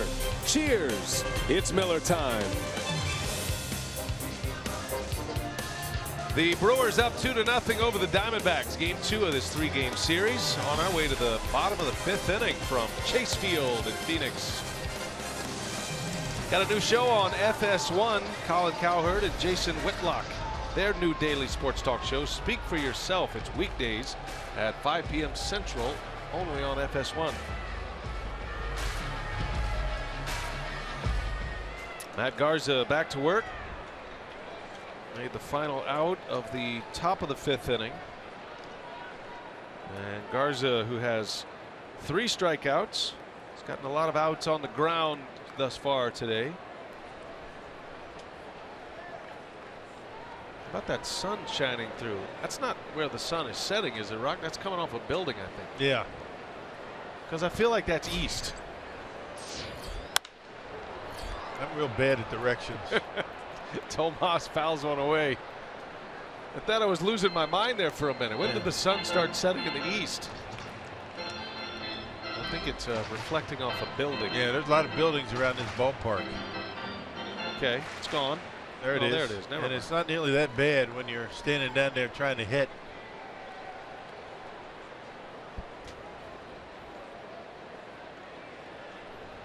I spent 3 days in New Jersey and Baltimore. Never saw the sun. I'm glad to see the sun on this West Coast road trip. Yeah, there's plenty of it. There's a pop-up. Shallow right center. And that'll be Perez to make the play. Tomas is retired.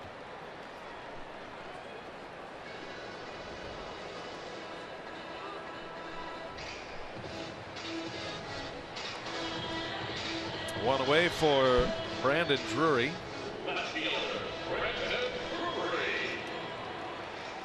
Tell you, that roof here, for different reasons, the roof in Milwaukee, but the roof here in Phoenix is a gift. They would not. They couldn't play be here. able to draw. No, they couldn't play here. Play games. They'd have to start late. Those things are cranking as hard as they can. Those air conditioners. Hottest part of the day around this area is what, 3-4 o'clock in the afternoon. And it starts cooling off, and activity is at a minimum. You don't see people walking around until the sun goes down. It's 106 right now outside Chase Field.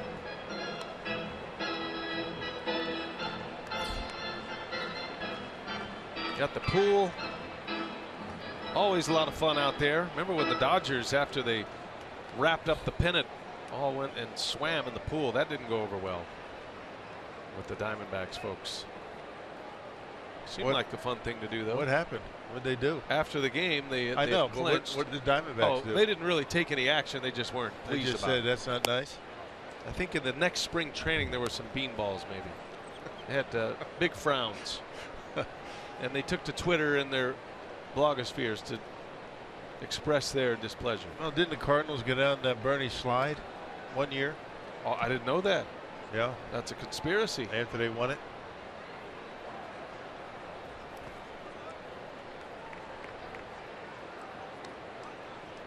I think it was the Cardinals. Well, now I'm angry. I feel like the Diamondbacks now. Can't be going down. I haven't even gone down Bernie's slide. Desecrated Bernie's slide. There's not enough Lysol in Milwaukee to make that work. 2-2 the count on Drury. Bouncer to third. Nice big hop for VR. And the throw is up the line. And almost a play at first. Jeanette heads up as Drury made the turn. Not sure what happened there. I mean, throw maybe it might have sat a little bit, but sounded like Carter got a glove on it. It might have hit the end of the glove. Not sure we're going to be able to get a good look at it. You can see how far Carter is off the bag. I don't know. I mean, that's going to be an E5, but I don't know about that. That's not a bad throw. So dangerous for a first baseman with that glove out there in the running lane. That's how Albert Pujols was injured. Had torn ligaments in his wrist. Carter pulled the plug though and didn't make the catch, and a runner is on. First base runner for the Diamondbacks since the second inning. He's there with one out for Castillo. Yeah, tough error for Jonathan Villar right there. Ooh, Castillo's follow through clocks Maldonado.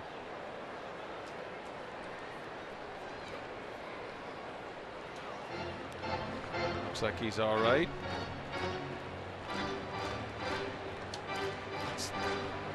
Watch the follow through here. Oh no, it was the foul ball that got him. The bat missed his helmet, just grazed it at least. Yeah. But it was the foul tip that dropped him. No balls and a strike on Castillo. In the air, right field. Perez for out number 2.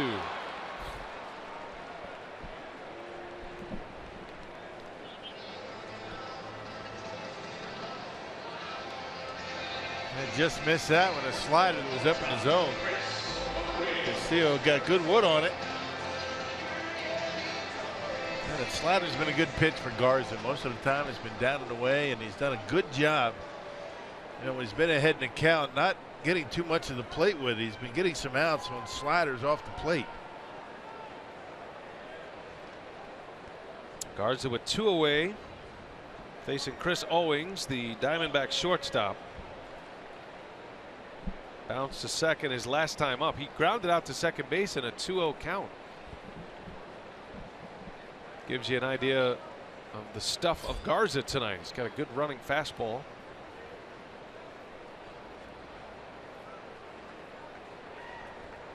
That's only given up 1 hit.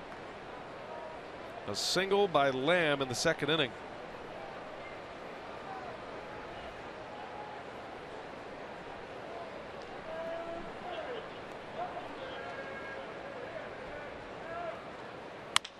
On the ground on the first pitch, Arcia will shovel it over to Jeanette, and that will retire the side. And Garza pitches around the error by Villar. Still working on a shutout. The Brewers lead 2-0.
First inning runs are still standing up. Matt Garza is pitching well. Has got a 1-hit shutout going.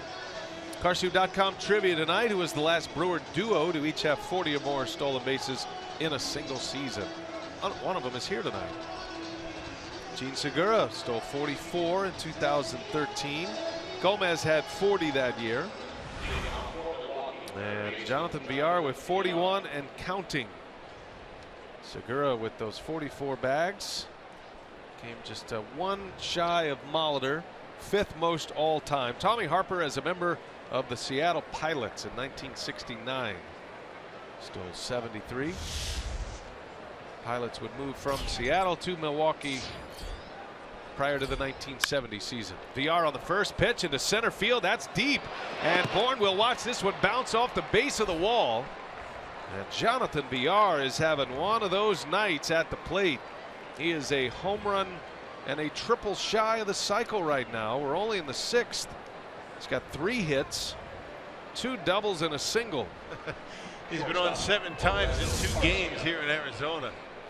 Slider, it got a little bit too much of the plate. It was up, and look at the way he centers on this pitch and smokes it off the center field fence for yet another extra base hit.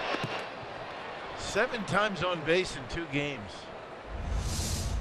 Wow. VR pushing that batting average up over 300 now.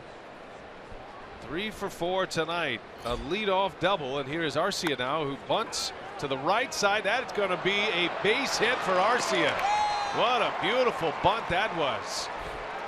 With the left-handed pitcher falling off the mound, Arcia put it in the perfect spot, and an infield hit for his 2nd major league hit. Yeah, the idea is bunt it right toward the second baseman, in this case Segura, and if you get it by the pitcher, it's going to be a base hit. I mean, it's impossible to defend that.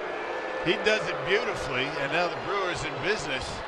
1st and 3rd, nobody out. Check this out. And no chance for anybody here. Well done. You know, and if you don't bunt it all that well and you get it out, you've already sacrificed VR over to 3rd base. Into the line for Patrick Corbin. Chip Hale will make the call to the bullpen. Arcia with an infield hit. The Brewers have something cooking here in the 6th. 1st and 3rd, nobody out. We'll take a break.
First inning, they've had a lot of runners on base today and are hoping to add some to it in this 6th inning. Braun's coming up, runners at 1st and 3rd, and Rock, the new pitcher, is Evan Marshall. And Marshall's been up and down 3 times now with the Diamondbacks. He was most recently called up back on July 31st from AAA Reno. He made 25 appearances out of the bullpen in AAA.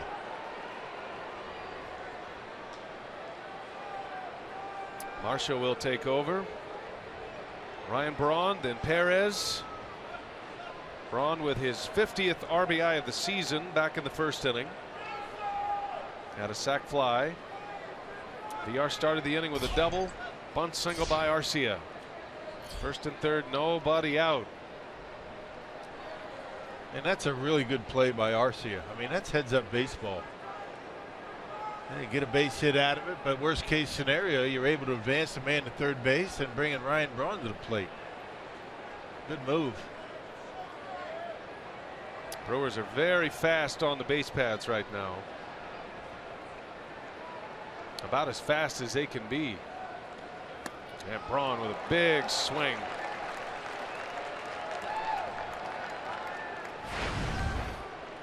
Ryan walked his last time up, stole 2nd.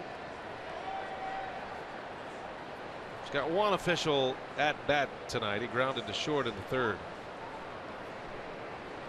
And in his 3 plate appearances has the walk and the sac fly.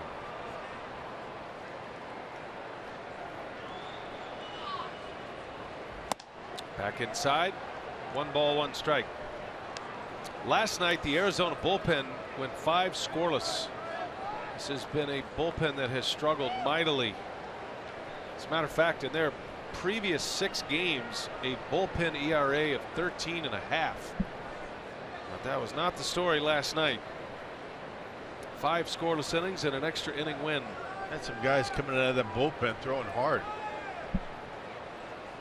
Braun in the air, center field. It sounded good. Bourne looks up, and there she goes. A 3-run home run for Ryan Braun, number 17. And the Brewers, just like that, are up 5-0.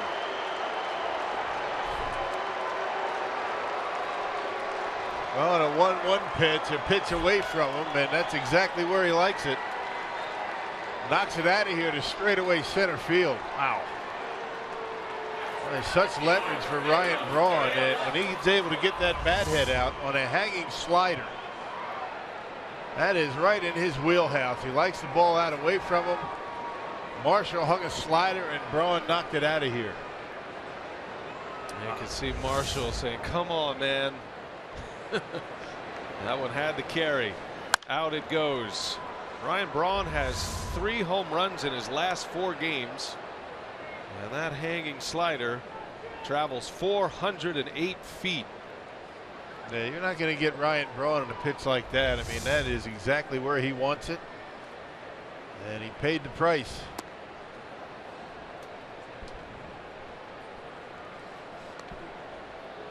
"17 home runs. Now 53 runs batted in. Braun has 4 ribbies tonight. Perez in a 1-1 count, inside, ball 2. Exit velocity on that swing rock, 97.4. And dropping it in about the 2nd row out there in center field. Ryan Braun's had himself a nice road trip as far as a home run ball goes. That's his 3rd on the trip. Homered in back-to-back games in San Diego Tuesday and Wednesday. As Perez with a swing and a miss. Marshall's got good movement on that 2-seamer. 2-seamer going down and in on right-handers. See how many sliders he throws after hanging that last one. That pitch that Braun hit out. Comes one. Perez lines one down the left field line. That's going to go to the wall. They're not on his way to second base. It's a double. It is his 2nd hit of the night. And the Brewers getting their hits in tonight against the Diamondbacks. 4 consecutive hits to start the inning. Well, the sinker's a good pitch. The slider is not. It's not a very good pitch at all. And, yeah, both of the hits for the Brewers against Marshall coming on the slider. Here comes another one. Not doing a whole lot, and Perez able to rip it down the line and left.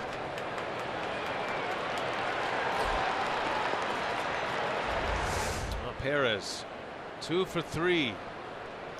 Chris Carter up there with nobody out. What an inning for the Brewers. 3 runs are in. It's 5-0. Brewers have 10 hits now.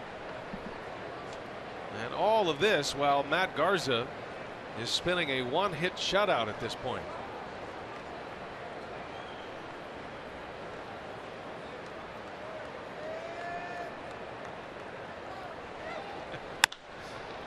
Bouncing ball foul. That was just a creepy stare by Matt Garza. It's scaring children.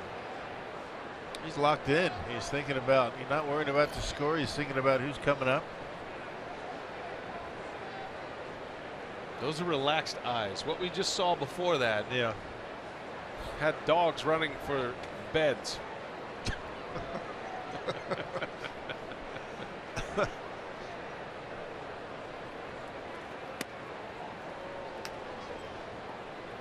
Got to have your game face on, even in the dugout. What's that right there? I think those are normal. I think he was trying to move those Gatorade cups with his eyes a moment ago.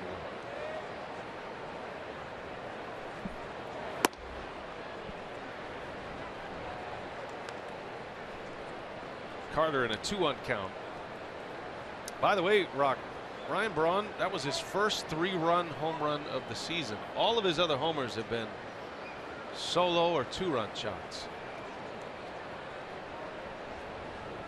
You're doing that just on memory? I was going through all. Yeah, that's something. 17 home runs. Yep. A walk and the 5th consecutive base runner.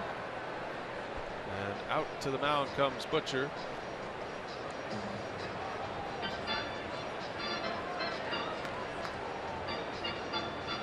Ryan Braun's name was out there a lot in the trade rumors leading up to the trade deadline, August 1st.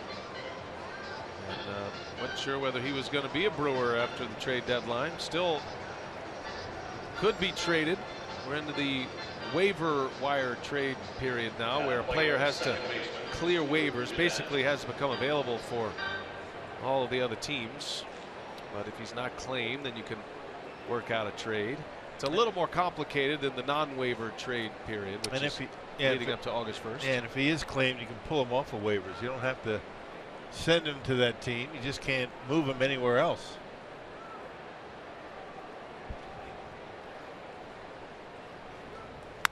Jeanette on the first pitch, chance to turn 2 here, and it goes 4-6-3 in a double play. Marshall gets 2 outs with 1 swing of the bat. Perez advances to third.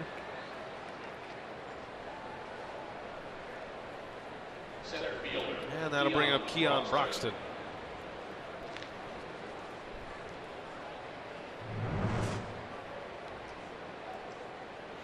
Broxton at the plate, presented by Wendy's. 2 for 2. Had a double in the second. Single to right in the 5th inning.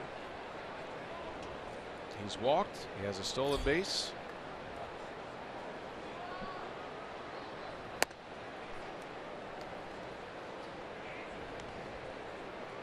Now you got to like that last base hit he got. That base hit to right. That means he's staying on the baseball. Going gap to gap with most of his hits as of late.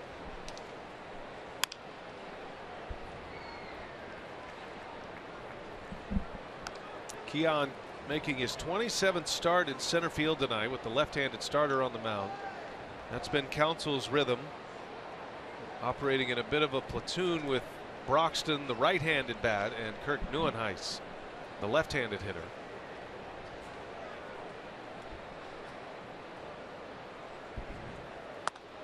It's kind of a fine line that Craig Counsell walks on a daily basis, filling out his lineup card. I mean, you know, part of it is player development, seeing what guys can do, you know, going forward. But he always says that he wants to put together a lineup that he feels is his best chance of winning that game today.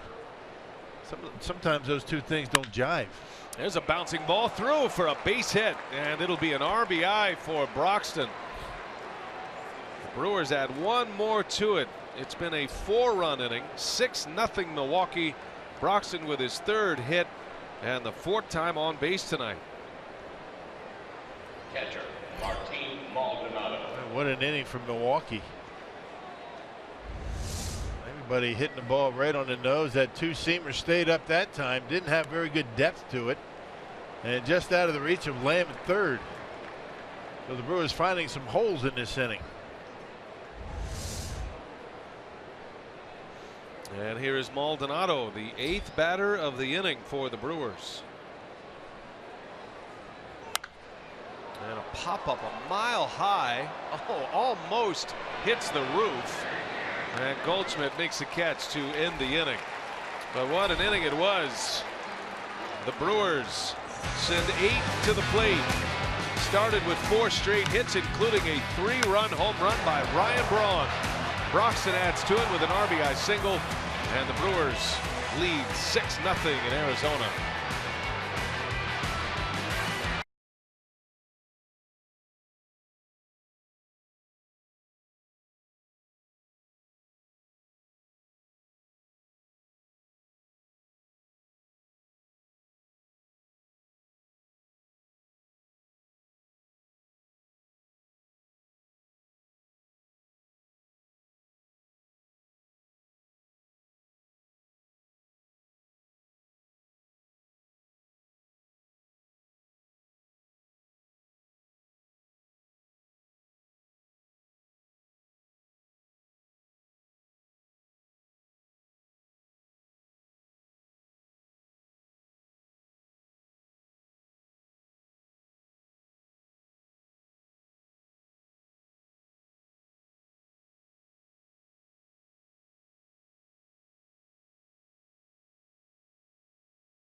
trip. A couple of home runs in San Diego. He has a 3-run home run tonight.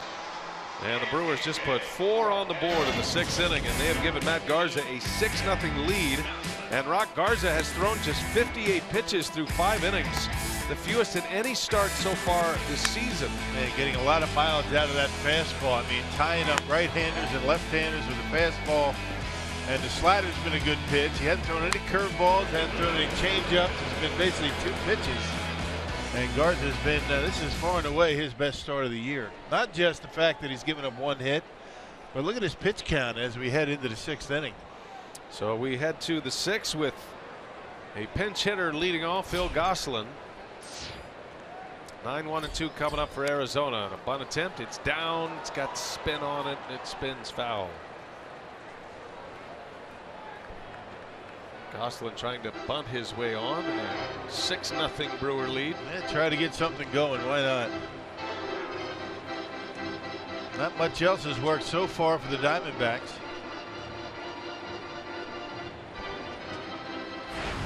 Garza working on 2 over the minimum here tonight so far. A base hit and an error. That's been it. No walks. Now that error came last inning with 1 out. So he pitched to 2 batters in the stretch.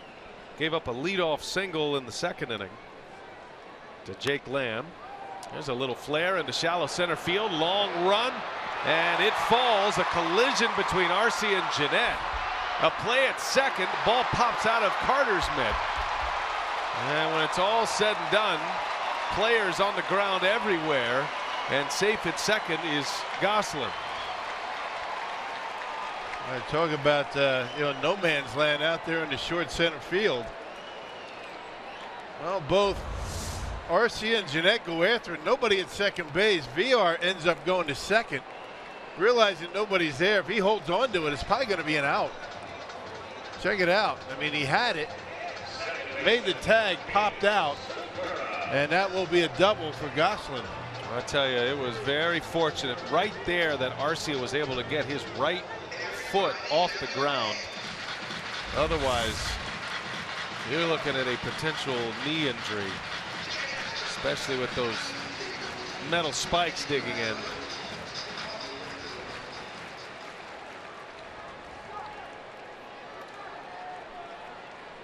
Good effort by both middle infielders. Goes as a double for Gosselin. And now Garza will go to work. Top of the order, Gene Segura, who's 0 for 2.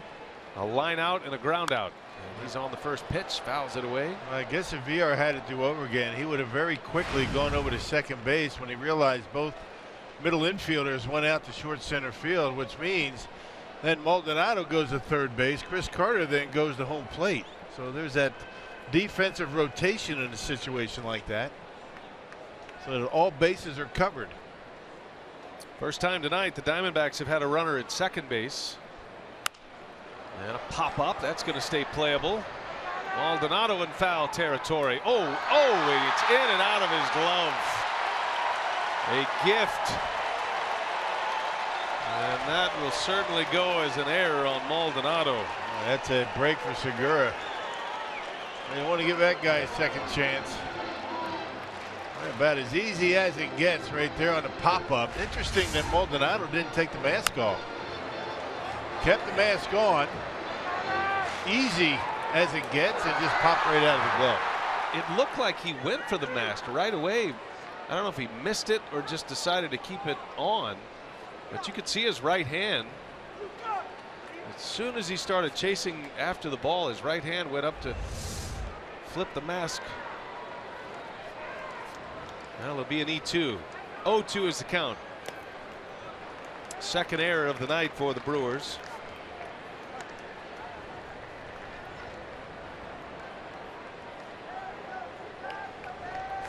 Maldonado's about as sure-handed as it gets behind the plate. Yeah, that was about as, that's an easy pop-up. Wasn't that high in the air.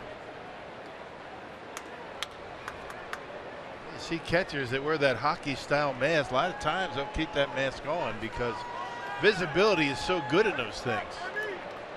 Not with the other kind of mask. Those come right off right away. Well, Garza Was able to pitch around the first error last inning. Trying to pick up his catcher here. 6-0. Brewers lead it. Just scored 4 in the top of this 6th inning. And Segura on the ground. Here's Arcia. Will wind it up, and there is out number 1. Another good breaking pitch by Matt Garza.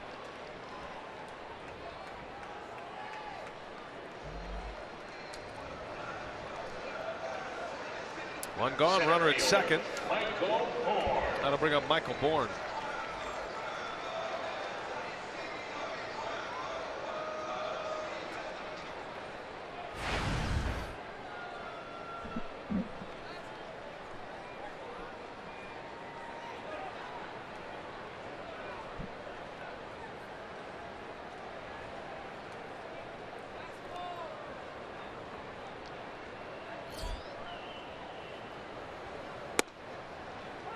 A spinner in there for a strike. There's a curveball. Hadn't thrown many of those tonight.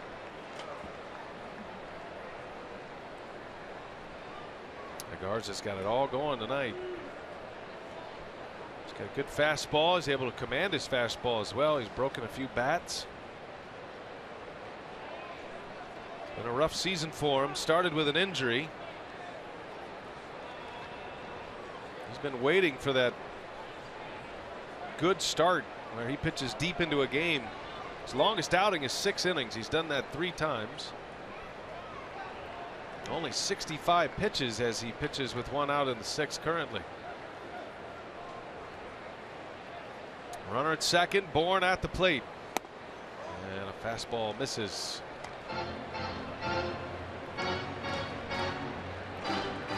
A lot of games coming across final now in the big leagues.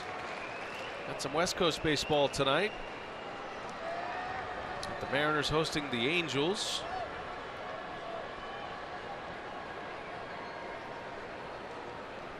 Rockies are at home tonight against Miami. It's a Rocky lead, but there's been a noteworthy home run by Giancarlo Stanton in that game. Jonathan Lucroy homered again today for the Rangers.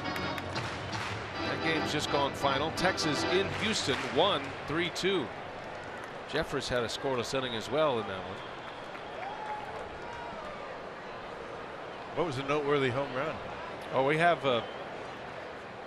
production value to present that. That's just a teaser, Rock. That's a television thing. I thought you forgot. No. Oh, you're just teasing Just it? setting it up for when we have a moment. I got you. Okay, I'm sorry. Yeah, it's happening. Nobody tells me this stuff. Well, the question you asked, though, that's the question that we want to elicit from our audience, and then we give it to them. Maybe it'd be good you fill me in on this stuff. You know, I know what you're going to say. Played a lot of years in the major leagues. You're on a need-to-know basis on a few things foul that tips. we Is that what you're saying? operate in the television world. There's a strike. 3-2 the count. In your defense, I might have set that up a tad too early. I was expecting this at bat to come to a conclusion a lot earlier. Oh, you think? So you're right.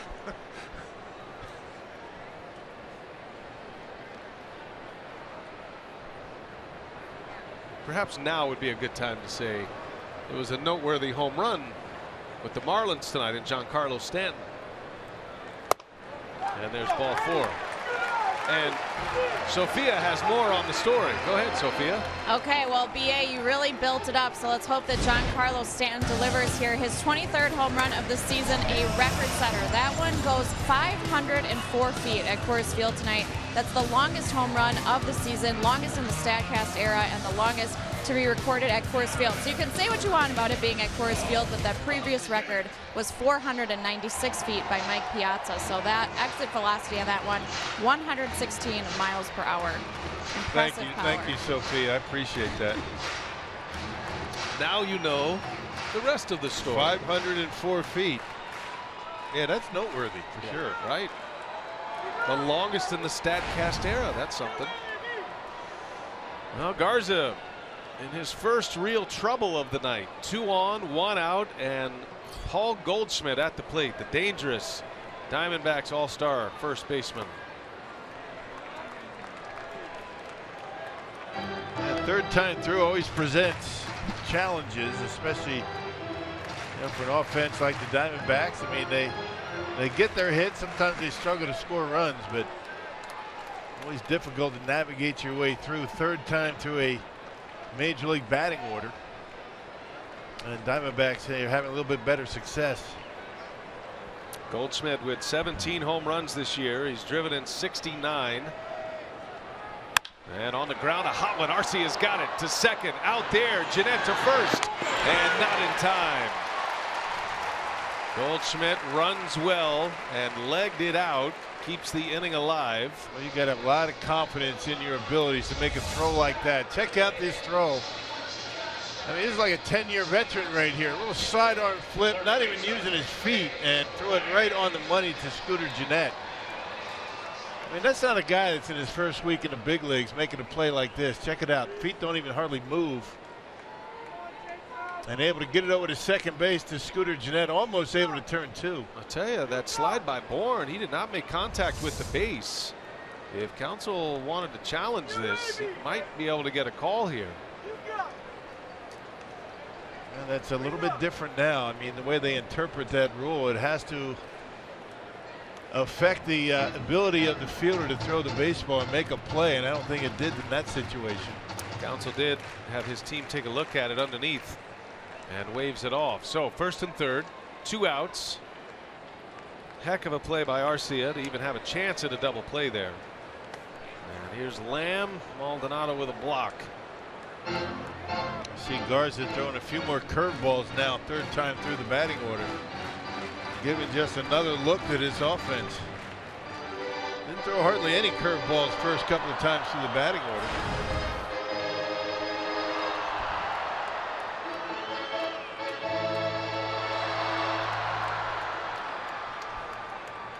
Lamb has one of the 2 hits tonight. Clean single in the second inning to lead off. Struck out his next time up. And Garza missing with that breaking ball. 2 balls, no strikes on Lamb. Got Tomas due up next.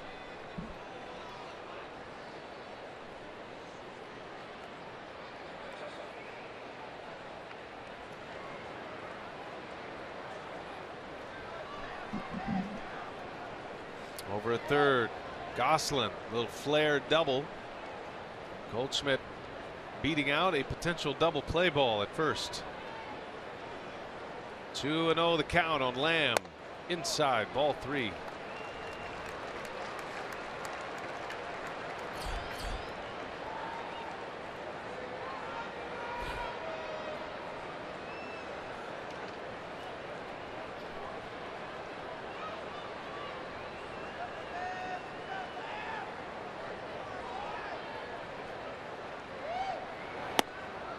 And ball 4. So the bases are loaded. And now Garza will face Yasmani Tomas, who hit 2 solo home runs yesterday. Greg Counsell checking with the bullpen. Derek Johnson, the pitching coach, on his way out. Diamondbacks had only 2 base runners through the first 5 innings. Got 3 in this inning, 2 walks. Saw Blazik scurrying down in the bullpen to get loose. Got to be careful first pitch to this guy. He likes to ambush fastballs.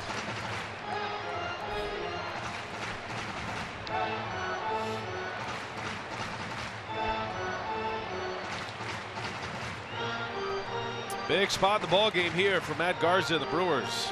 A 6-0 lead. Goldschmidt beating out the double play has kept this inning alive.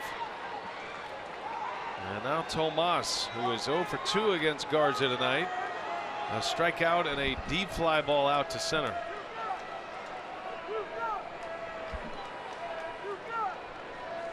Been an 18-pitch inning for Garza.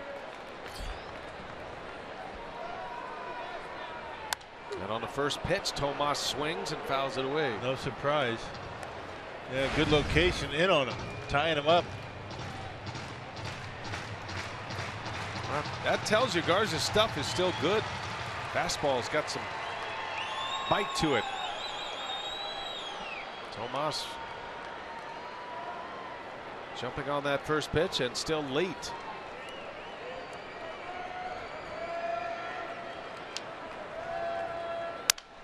Another one in on his hands. 0-2 the count. And that wasn't even close to being a strike. Now you're ahead of him. You don't have to throw him a strike to get him out. First time up, he waved at a slider about 6 inches off the outside corner. Broke his bat. Tomas needs to do a little maintenance work on his new lumber.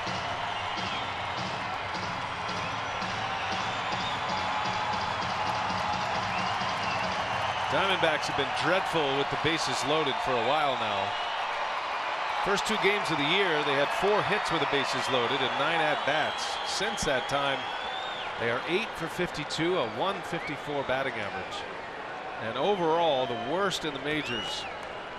Batting average with bases loaded, just 197. Cards are trying to keep that trend alive here. 0-2 count. Hey, look at that second pitch. That almost hit him. Still went after it.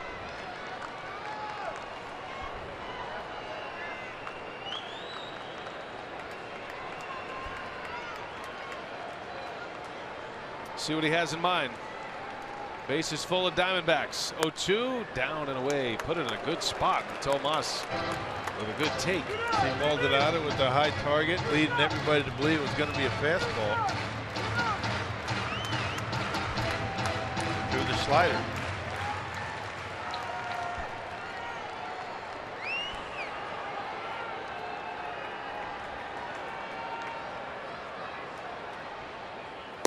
Another one. 2-2. Well, now if you're Tomas, you've seen 2 breaking balls miss. Fastball is effective. Throw it again. If you're a guest hitter, do you just sit on the fastball and take your chances?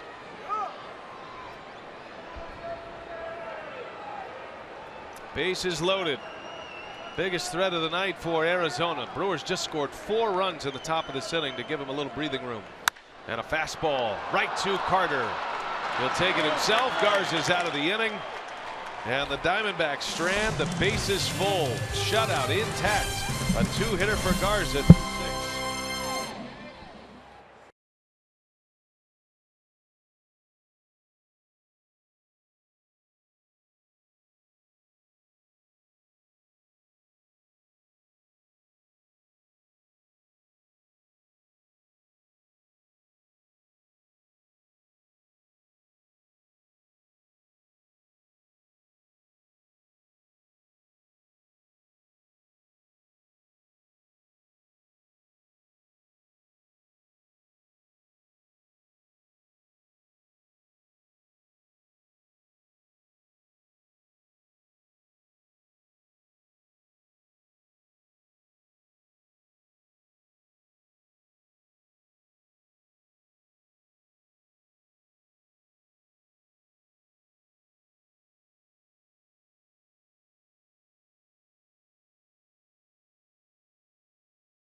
To jam, he will now lead off the 7th with a 6-0 lead here at Chase Field, and congratulations are in order to the Biloxi Shuckers right-hander Brandon Woodruff, who was named the Southern League Pitcher of the Month for July. Incredible numbers for him: 5 starts, a 3-1 record, just the .29 earned run average, 42 strikeouts, and not much offense happening against him, just a 157 opponent average. So he was a 2014 draft pick, and obviously having a great month of July here for the Biloxi Shuckers in AA. Yeah, that's all across minor league baseball too. That's a significant honor. And good work by Mr. Woodruff. So Garza will stride to the plate. New pitcher Rock is Dominic Leone, his 13th appearance in the big leagues this year. Yeah, the former Clemson Tiger pitcher. He was a Clemson Tiger back in the day. Actually, the Diamondbacks, I think, have 2 guys from Clemson on their ball club. I say that because I went there, if you are just viewing it for the first time. A little special treatment for the Clemson Tigers. I guess that's all you need to say about the guy. I thought you might have a little extra background on him since you guys are so connected. No, that's it.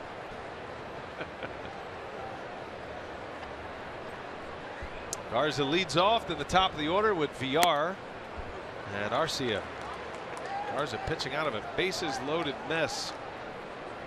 2 walks in the inning, a double. Still has the shutout going though.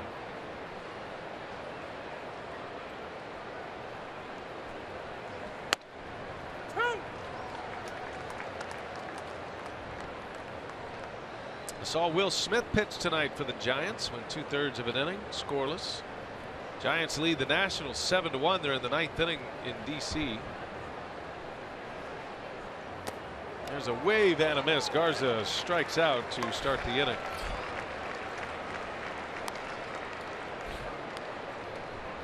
Well, Jonathan VR, what a night he's having, and what a run he's having at the plate. 3 hits tonight. His last 4 games, these are softball numbers. 600 batting average, 4 doubles. He scored 3 times. He's added 2 stolen bases to his major league lead in that category. He just keeps on producing both sides of the ball. He's got his average up to 305. Just gotta love the way he's able to focus. I mean, you know, a lot of guys, I mean, there would be players that might be a little bit down. I mean, everybody wants to be the shortstop. It's a fancy position, and he's no longer over there. Now he moves to third base. It has not affected his attitude or his play in the slightest. You just gotta like the way he has taken a hold of this thing, and I would imagine he's going to be helping Orlando Arcia as much as he can.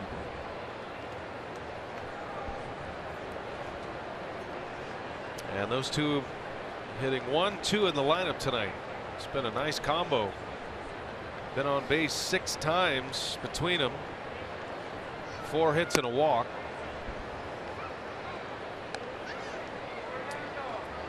VR stacking up the doubles as well, by the way. He is, with his double tonight, he has 2 doubles tonight. He has 28 for the season, and that's 5th best in the National League.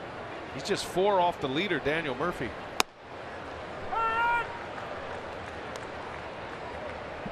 Two years ago, the Brewers had a player lead the league in doubles. That was Jonathan Lucroy, who set a major league record for doubles by a catcher that season.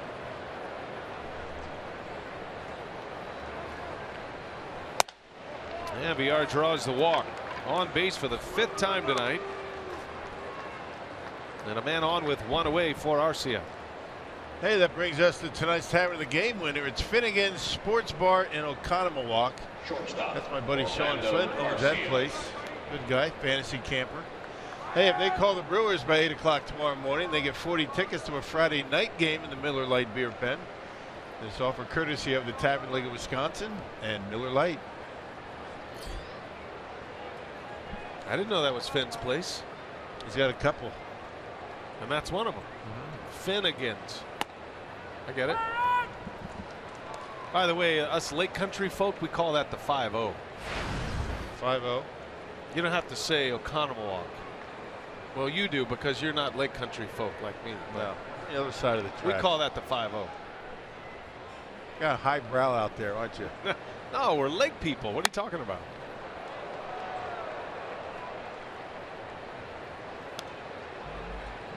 Oconomowoc. Yeah, that's it. Yeah. There's 5 O's in it. That's why we call it the 5-0. Oh, I get it. I mean, I've been in Wisconsin a long time. I just don't refer to it as that because I'm not one of those. Right. Exactly. Right. I know my place.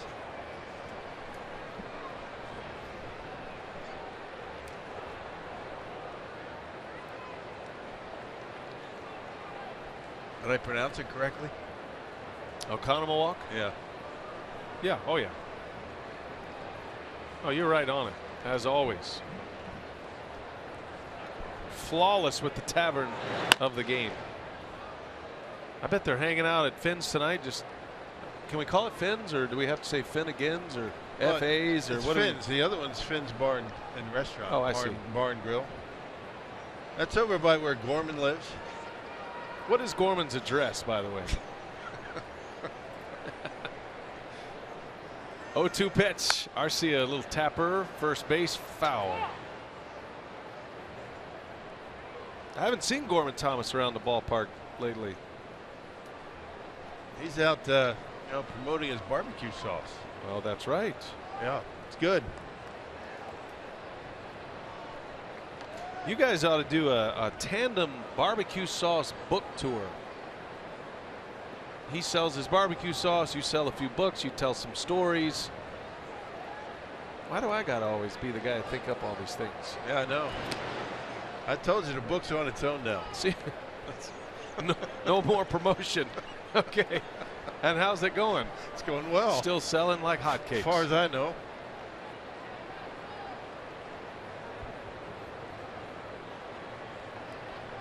Oh-2 pitch. Arcia on the ground. That is going to be a base hit off the glove of Lamb and on into left field. And VR on his way to third. Oh, VR and Arcia. What a combination tonight. That'll be a base hit, his second hit of the night. And it's first and third with one away. Yeah, aggressive base running that time again by Jonathan VR, getting all the way around to third base. Left fielder. You see that two-seam fastball. Now they're starting to fall for Arcia. They're starting to find some holes. A bunt base hit. This one off the glove of Lamb. And now all of a sudden Arcia, 2 for 4 tonight with a walk. And the Brewers set up nicely once again here in the 7th inning. The game is interesting that way. Yesterday he had 3 outs and an average exit velocity on those outs of 100 miles an hour. At a 98, a 99, and a 102, and those were outs. And his 2 base hits tonight, he's probably in the 60 to 70 range. That bunt, I mean, that doesn't even count, the bunt single. But he's got 2 hits to show for it. First and third, Braun coming up. 3-run home run his last time up.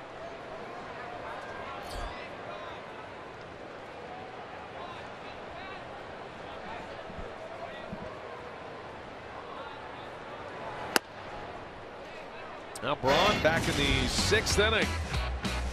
Stepped up with 2 on. It was a double and a single to start the inning, and then Braun launches one out of here. A Badger Mutual Insurance run of the game.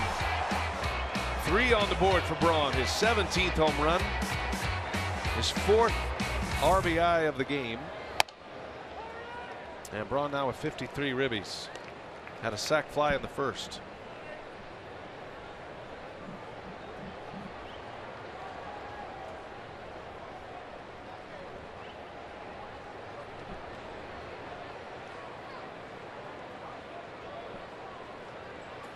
One ball, one strike. Leon deals it. Braun into right. That one's hit well.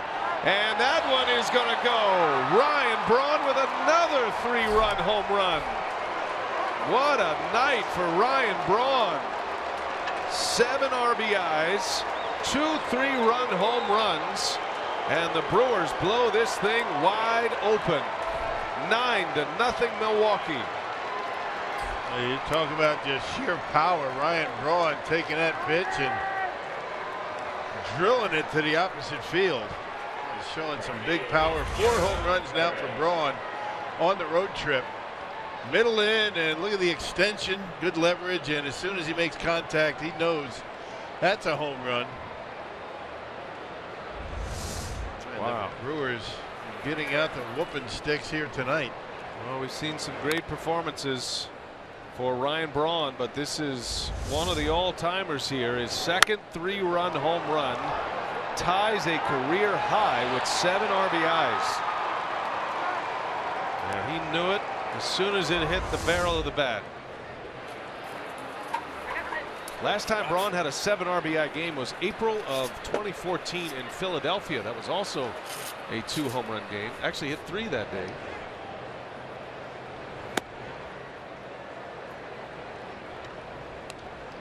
Oh, what a day. 56 RBIs now with his 7 tonight. Now 18 home runs.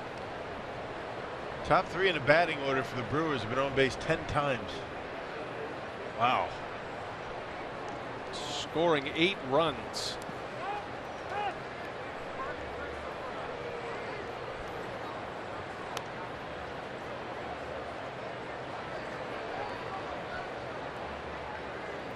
Now Perez, if you want to take it down one more step, he's on base twice, has scored a run. And take it one further, Carter. On base, single and 2 walks. On base 3 times. Yeah. Well, and meanwhile, Matt Garza pitching out of a bases loaded jam in the 6th and still working on a shutout. Some guys get all the runs. Well, look at his face. He's thinking it's 1-0. 2-2 to Perez. 1 man out. And a called strike 3. Leon with a K. His 2nd strikeout of the inning. Braun just tied a Brewers franchise record for RBIs in a game. He's got a couple entries on that list.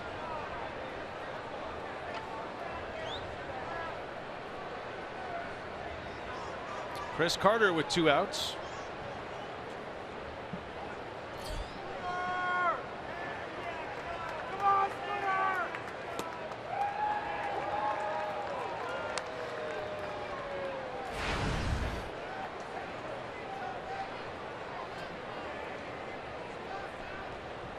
Last night the Brewers lost in extra innings. 3-2 was the final in 11. Runs were tough to come by, and it felt that way until last inning. It was a 2-0 game until the 6th. Braun with back-to-back innings of 3-run homers.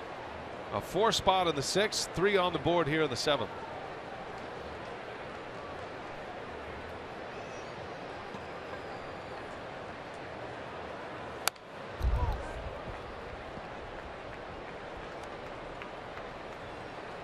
Braun chatting with Chris Capuano in the dugout. Capuano is trying to make a comeback.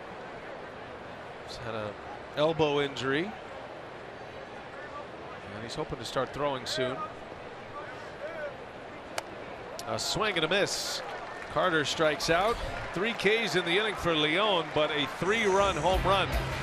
And Ryan Braun is the story. 7 RBIs, 2 3-run shots. And the Brewers have busted it wide open tonight at Phoenix. 9-0 Crew.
Tonight, 7 RBIs, 2 3-run home runs.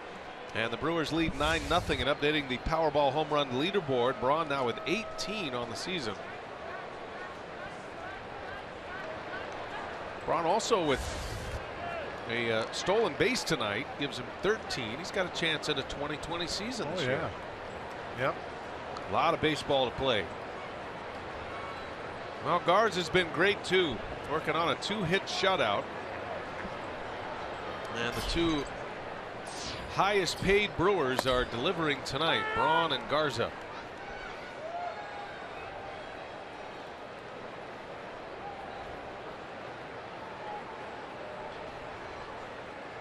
The two guys who pick up most of the checks around this clubhouse.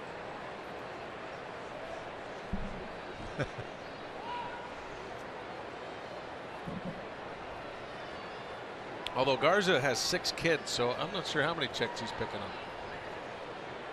Oh, I think he can cover the kids and a few checks. There's a lot of mouths to feed, Rock.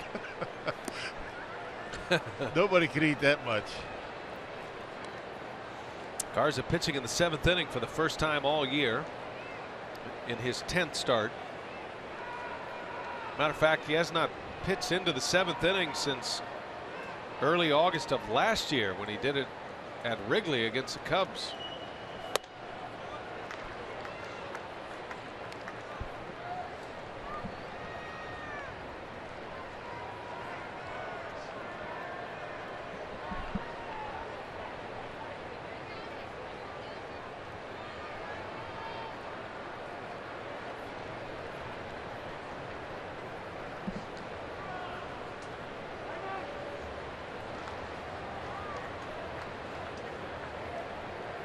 Diamondbacks had a golden opportunity last inning. Down 6-0, but had the bases loaded and the power hitters coming up.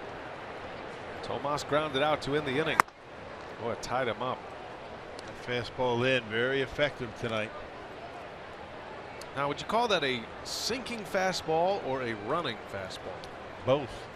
I mean, sometimes it's sinking, sometimes it's kind of running in on their hands, but more of a tail on it than a sink, I would think.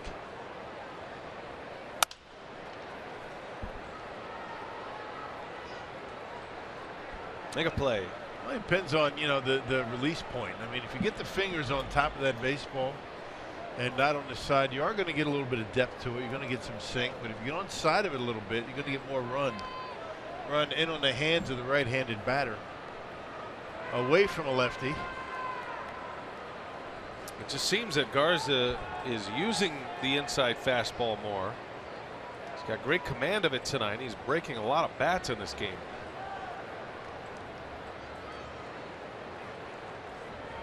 Working on a 2-hitter. A little flare double by Gosselin, the pinch hitter, and a sharp single by Lamb in the 2nd inning. That's been it. 2-2 the count. Big bouncing ball, fair ball. VR's throw is way high, and that'll be his 2nd error of the game. Just tried to rush it over to first when he didn't have to. And an E5 will start the inning. And Drury hit the last one, you know, to VR that he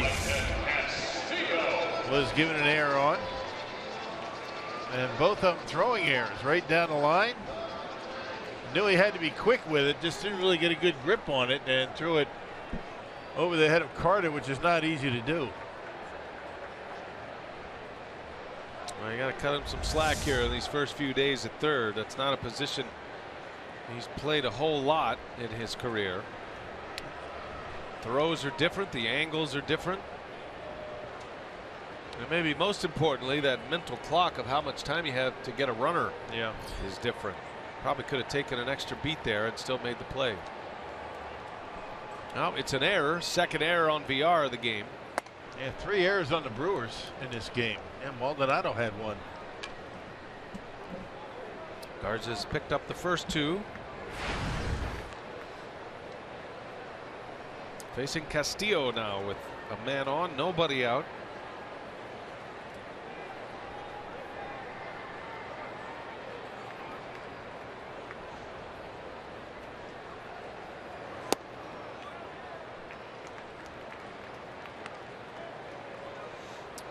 Brewers and D-backs will wrap up this series tomorrow.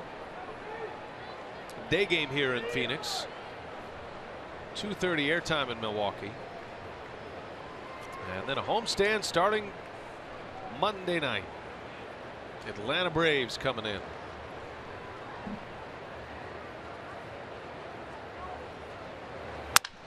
There's a drive into left. And that is going to fly out of here. A home run for Castillo. Just like that, the Diamondbacks are on the board. It's a 2-run shot. 9-2 now, Milwaukee.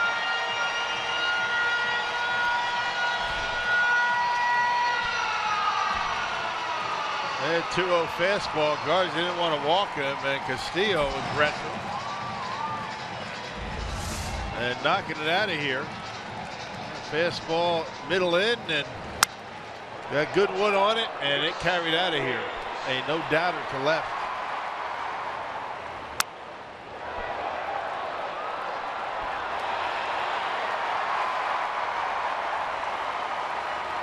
And for Castillo, his 12th of the year. And the shutout is over for Garza. Base is clean, nobody out. Here is Owings, and a wave and a miss. One earned, one unearned on Garza here.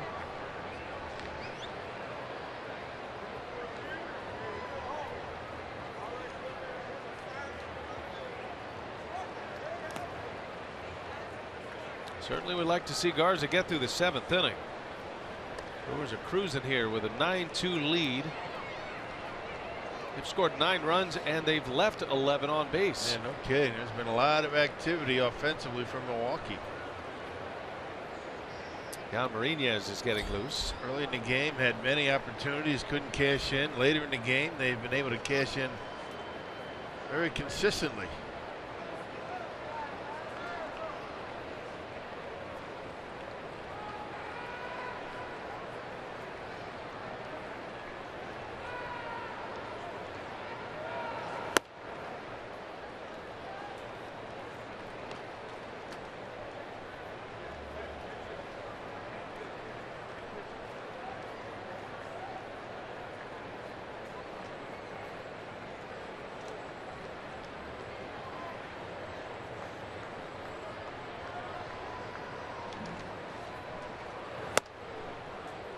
Two.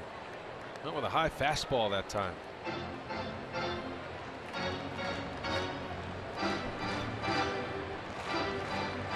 Garza getting a restart in the 7th inning with the bases empty. Thought Castillo had hit one out in the 5th inning. That was a long fly ball to right, and he got it this time. Garza misses high. 3-2 the count.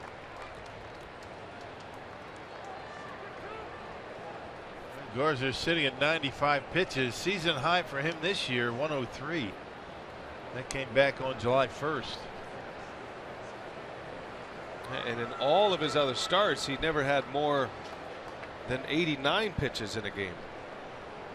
And he looks like he's laboring a little bit right now. Drive into right center field. Broxton will run it down. Boy, he got a great jump on that ball. Keon runs it down for out number 1. Hit hard by Owings. Boy, those long strides. He covers a lot of ground without a lot of steps. Took a good angle on it. And kind of cruised over, made the catch easy. I always remember what Mike Cameron used to say. He said a good outfielder won't end up on the highlight reel shows because you do all your work at contact, and if you do your proper work, then the catch is easy. Yeah, good angle, good drop step. I mean, you get a good jump on the baseball, take a good angle, and a lot of those catches that you see on TV on the highlight shows are basically, a lot of them, not all of them, but some of them, are because guys don't get good jumps and end up turning them into highlight plays. Tuffy go switch at the plate for the Diamondbacks.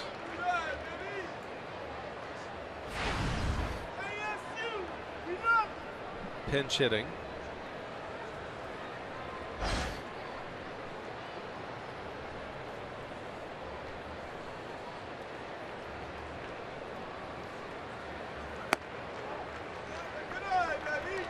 Hometown product here. Tuffy go switch.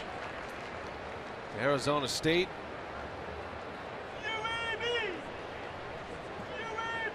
Played his high school ball in Scottsdale. Horizon High School. 32-year-old journeyman.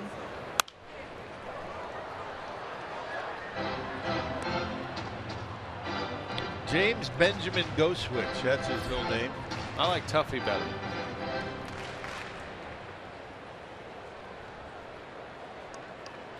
James Benjamin has an air of class, no question, but no doubt. Tuffy feels like a ball player. Got a catcher. That's appropriate.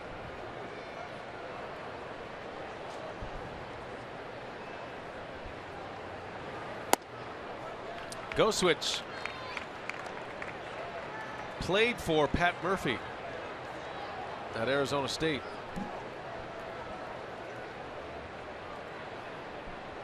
That's a common thing to see in the major leagues because Murphy produced a lot of big leaguers, including Andre Ethier and Dustin Pedroia and Craig Counsell. That was at Notre Dame. Right. That's where those two first came together. And Murphy says, I was as hard on Craig Counsell as any player I've ever coached. And Counsell admits it. He was not a fan of Pat Murphy when he played for him. But he respected him.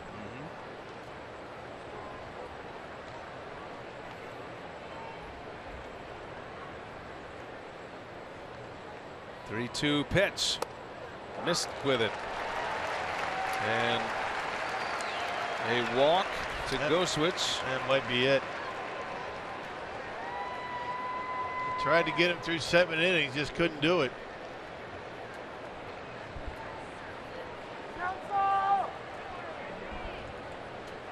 Garza is steaming mad. But you can't let Arizona up for air here. He's going to make a double switch. Andy Wilkins will get a little playing time at first. And Garza will exit after 6 1/3. Well, he was terrific for 6 innings. Got away from him a little bit in the 7th. And a pitching change at Chase Field.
Pitching change here. The Brewers had a 9-0 lead when the inning started.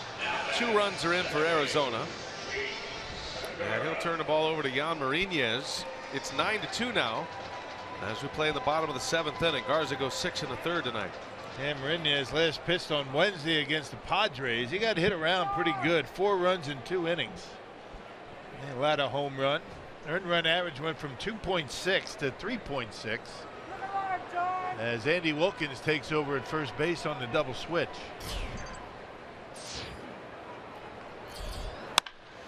In the air, deep Center field, Segura with a 3-run, making a 2-run shot. And the Diamondbacks are chipping away now. Gene Segura on the first pitch. It's been a 4-run inning, and it's now 9-4 Milwaukee.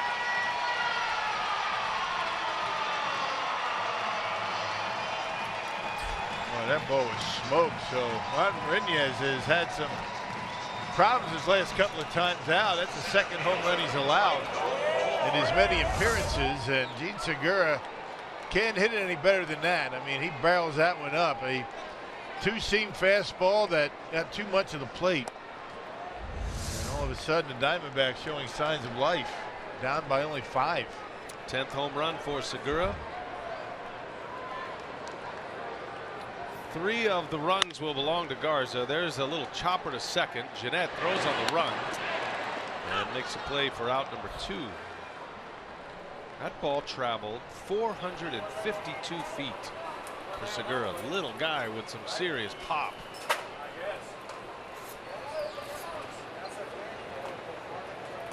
He was up there ready to hack, wasn't he? Yes, he was. And didn't get much sink on the fastball, and he hit it a ton. There's Goldschmidt now. I don't see Segura show much power with the Brewers, but everybody's a home run hitter in this ballpark. Of course, you can say that about Miller Park as well.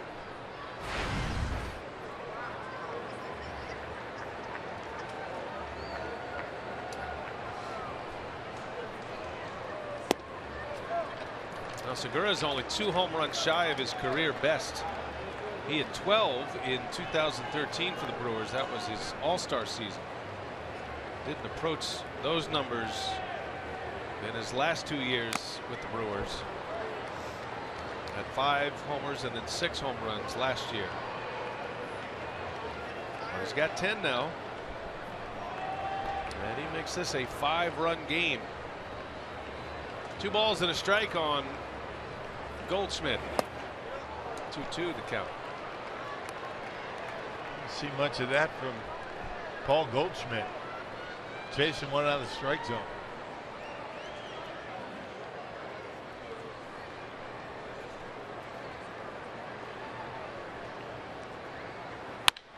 On the ground, VR. And a low throw dug out by Wilkins. Saved VR of his 3rd error of the night. Inning is over. The Diamondbacks score 4, and it's 9-4 Milwaukee.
If you're just picking us up, Ryan Braun has had a night tonight.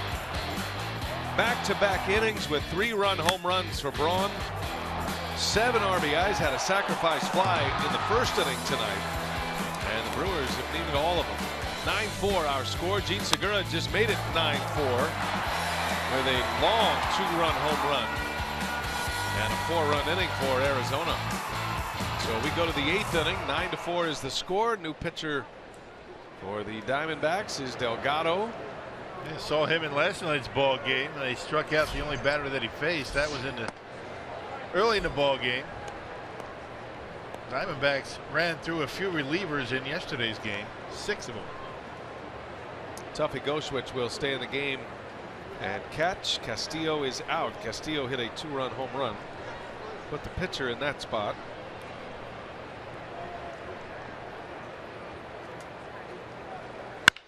And Jeanette with a liner in and out of the glove of Segura. And a base hit for Jeanette. Wow, Gene was in the air to try to make that play. Serious vertical. But just not able to hold it. And Scooter Jeanette with his first base hit of the night. Center fielder. Took a double away from Jeanette. Segura with the hops. Look how high he gets here. Vertical leap, pretty good. Well timed, just not able to hold it. Oh my goodness. What do you think, 3 feet? More? I got that as a 35-inch vertical. Oh, an inch less?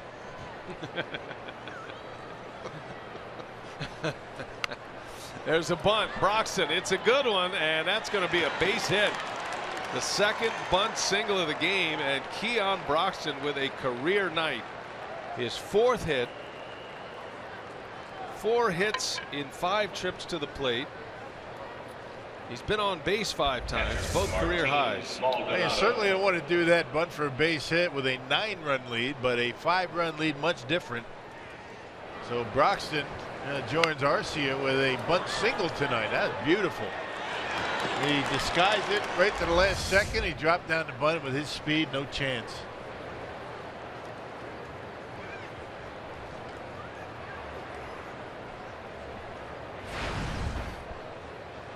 So 2 on. Here is Maldonado. Diamondbacks pitching tonight has not had a 3-up, 3-down inning all night. As a matter of fact, they have not had an inning where just 1 base runner has reached. It's been multiple base runners in every inning tonight. 15 hits for the Brewers.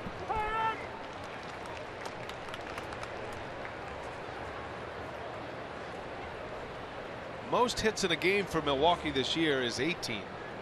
That came against Miami back in May.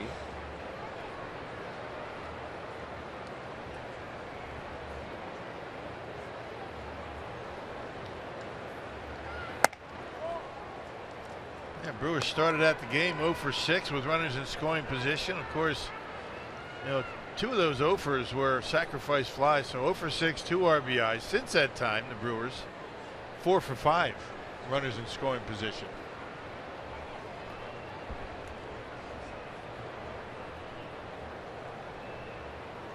One ball, 1 strike on Maldonado. 2 on. That one misses. 2 balls and a strike on the Brewer catcher. Enjoying his new role as the everyday catcher for the Brewers after the Lucroy trade. All these players, no matter where they're from, no matter their background, how long they've been in the big leagues, they just want to play. No different than when you were 10 years old. You just want to get in the game. That put me in coach, right? Maldonado has been a patient backup. Lucroy was one of those guys who caught a lot as well. Wasn't your typical starting catcher. Very durable. And Maldonado patiently waiting his turn. He gets it now. And he knows it's important. Brewers made a trade for Andrew Susac. He's in AAA. He's been a guy that's backed up Buster Posey. But a catcher who can hit. There's a young catcher named Jacob Nottingham at AA. And then you got Manny Pena, who's now in the big leagues. I talked to Counsell about Pena today, and he said he wants to try and get him as much playing time as possible. You're probably going to see him in the game tomorrow, day game after a night game. And Pena, a pretty good hitter. And his biggest challenge, talking about Pena, is going to be able to start working with these pitchers. Hasn't seen a whole lot of them.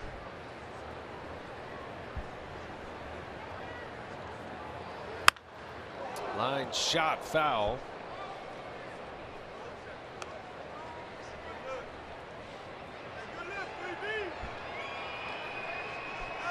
Now when you start to look at the Brewers system now, big leagues all the way down through the minor leagues, you'll notice a trend, and it is by design. Talent up the middle. Catching, middle infielders, center fielders. Yep. Full count to Maldonado, 2 on. And he's out in front, fouls it away. And a lot of it. And they might not see it in Milwaukee, but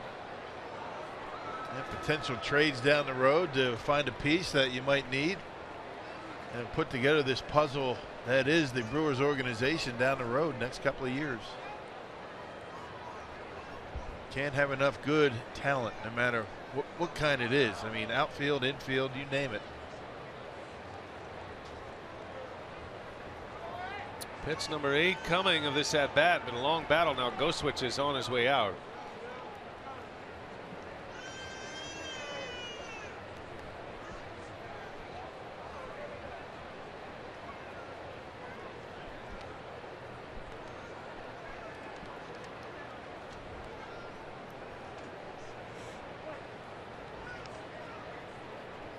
Full count. Jeanette and Broxton on the bases, and that's a liner to left, and it's going to be caught by Drury, who came in a step. And Maldonado is retired, the first out of the inning. Yeah, hardest hit ball of the inning, and it's an offer, right? I mean, I guess you know, Scooter's ball was hit pretty well, but that's kind of the way it goes sometimes. Maldonado, the only position player, without a base hit. Yeah, and those are easier to take when you're the starter and you know you're going to be in the lineup most days. Right. For Maldonado, when that happens as a backup, you might not get in a game for a week. Right. I hit that one right on the nose. All right, here's Andy Wilkins now. First at bat. High fly ball to center. And it'll be Tomas, the right fielder, to make the catch. And Jeanette will tag. He'll make it. So the second out, but Jeanette ends up at third. Andy Wilkins at bat doesn't last long. And now to the top of the order, and another guy who's had a great night, Jonathan Villar. Third baseman, Jonathan Villar. A lot of players could stake their claim to the player of the night, but Ryan Braun stole the show with 7 RBIs in this one. And he's got an at-bat coming up. Braun now due up third. If not here in the 8th, he'll hit in the 9th.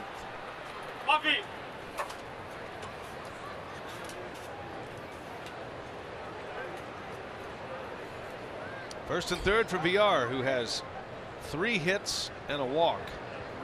2 of those hits are doubles. He scored 3 runs.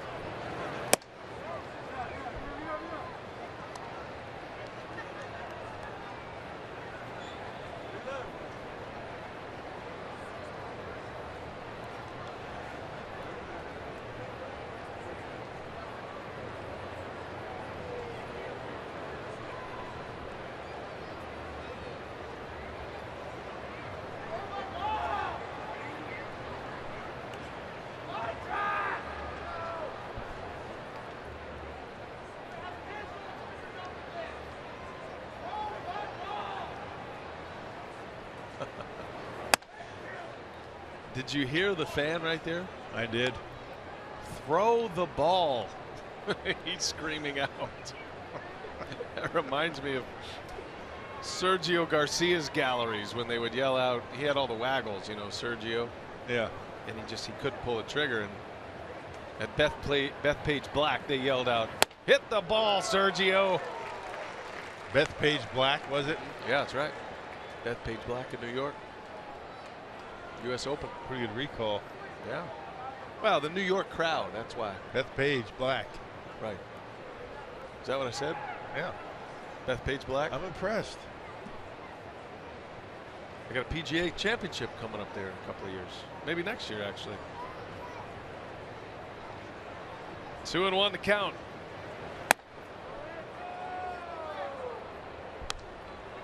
I mean, no disrespect to Randall Delgado, but that fan is yelling what we're all thinking. Yeah, right. Throw the ball.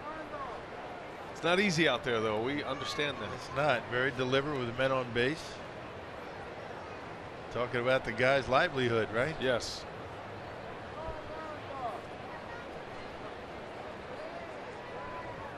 Still what we're all thinking, though. There's a breaking ball strike.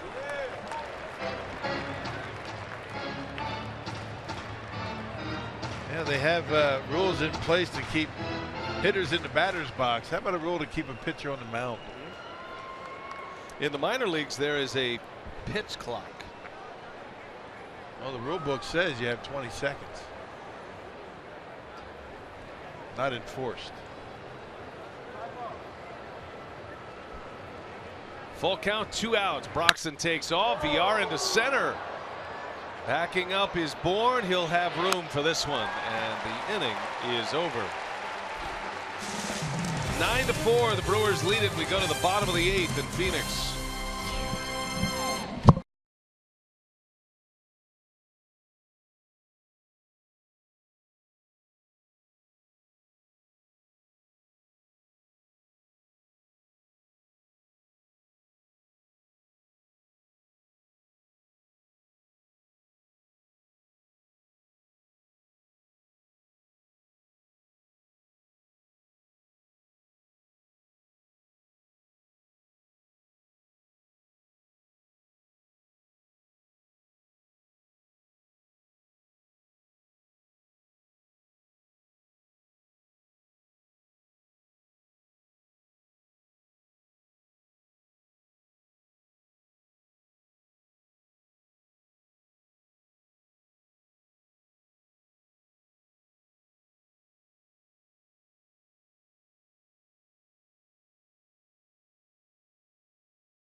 All right, nicely done. So we thank him for his bad luck. Right. Is It what was good to Jeff's have saying Jeff there. Grayson back and dropping some anecdotes. A little bit of a sabbatical last night. I thought it was a little bit of a mail-in last night, right? He just generically threw it back. We wait all day for those little nuggets. I think Jeff should record those and make an entire library of podcast of nuggets. Jake Lamb leads off for Arizona. Brewers are up 9-4. Mariñez out there for his second inning. Replaced Garza last inning. Matt is in line for the win, which would be his first road win.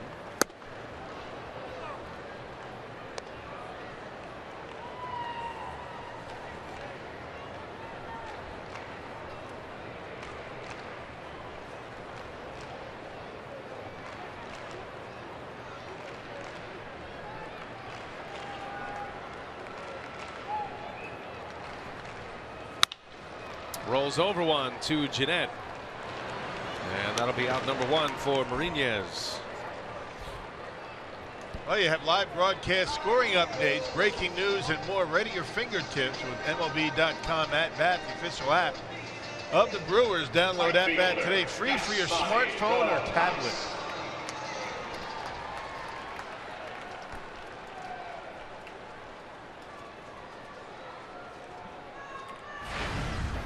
Here's Yasmani Tomas. And he lines one to left, a base hit. Hanging breaking ball by Marinez, and Tomas is aboard with his first hit. Good thing he didn't do that last time up. That was that with the bases loaded and 2 outs.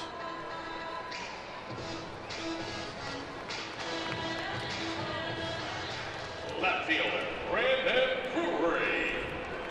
Here's Brandon Drury now with 1 away. Notice those patches on the Diamondbacks sleeve, the right sleeve, as they honor Joe Garagiola. Passed away earlier this season, right before the season started. What a legend. What a great ambassador for the game. No doubt.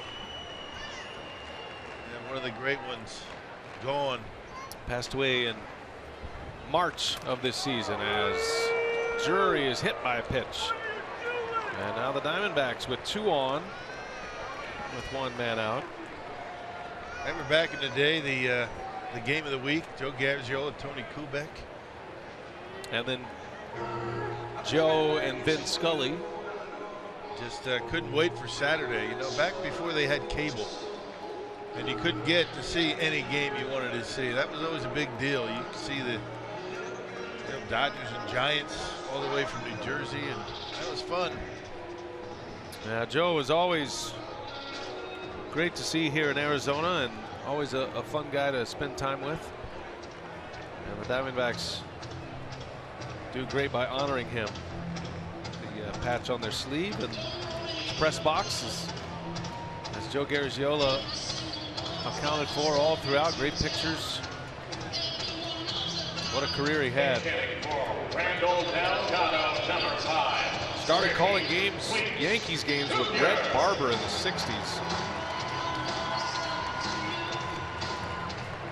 Was on the Today Show. Number of appearances on Johnny Carson as well. He was a true celebrity in the game. Ricky Weeks will pinch hit. First and second, 1 out. His great line was when people asked him about his catching career, he said, I wasn't even the best catcher on my block. Grew up with Yogi Berra. Yeah, on the hill in St. Louis. That's right. We go to a restaurant there on the hill in St. Louis, and the school where Yogi and Garagiola went to elementary school is right across the street. And you can almost close your eyes and imagine those two running up the streets of St. Louis in this particular neighborhood, Italian neighborhood called the Hill. Yep. And he played for the Cardinals, did Joe, and the Pirates, the Cubs.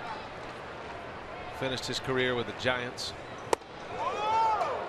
Marinez is all over the place right now. Yeah, Brewers are in danger here of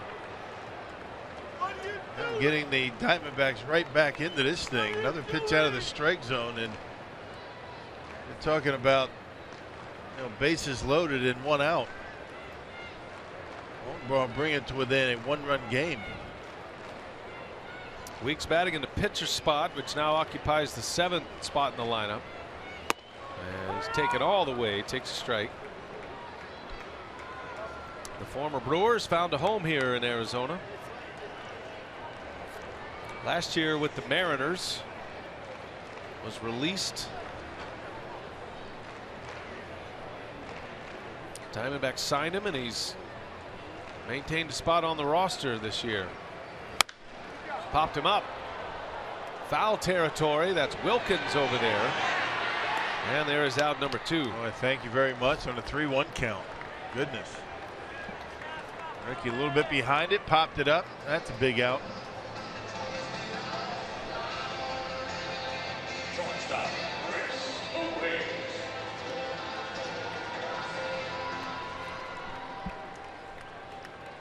So 2 outs, and it's Chris Owings.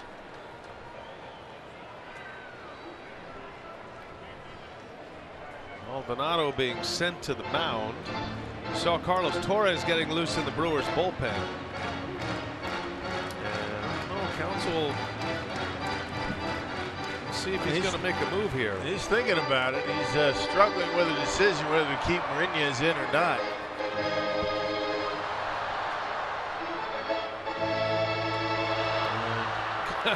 Counsell to the top step, stops right there. So Mourinez stays.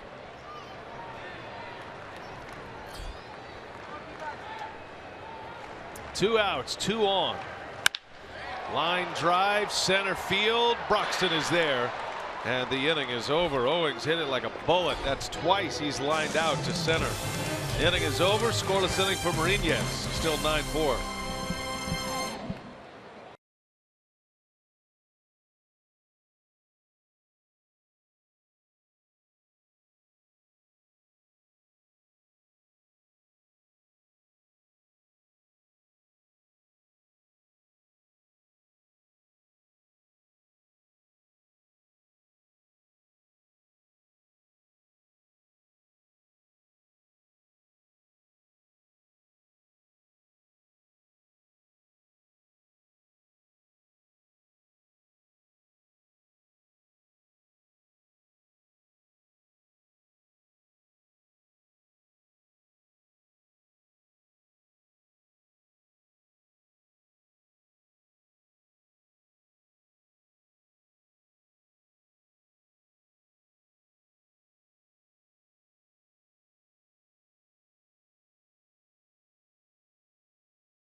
At bat here tonight in the 9th inning.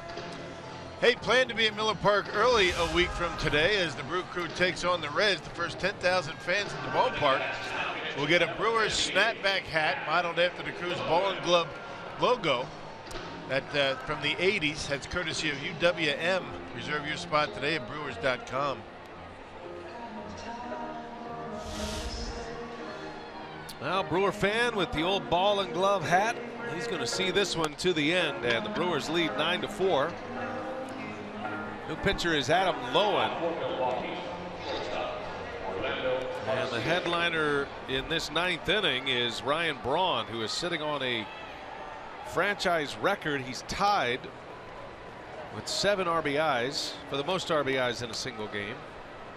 And he'll hit second in this 9th inning. Yeah, Lowen an inning and 2/3. I should say an inning in yesterday's ball game. He got the win. He was the pitcher of record. One of 2 left-handers down in that Diamondbacks bullpen. Orlando Arcia batting for the 6th time tonight. The Brewers have 15 hits. Arcia with 2 of those 15 hits. He's also walked, and he scored 3 times. Top 4 hitters in the Brewers lineup, accounting for all 9 runs in this game. And Braun with the 2 3-run homers and a sac fly. 7 ribbies tonight.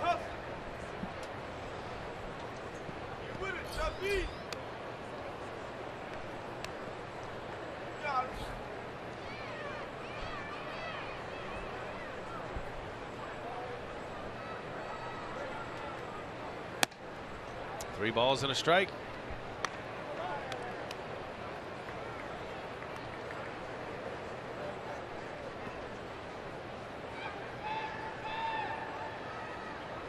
Now Arcia trying to reach for the 4th time this game. Way inside, ball 4. And he is aboard. His 2nd walk to go along with his 2 hits.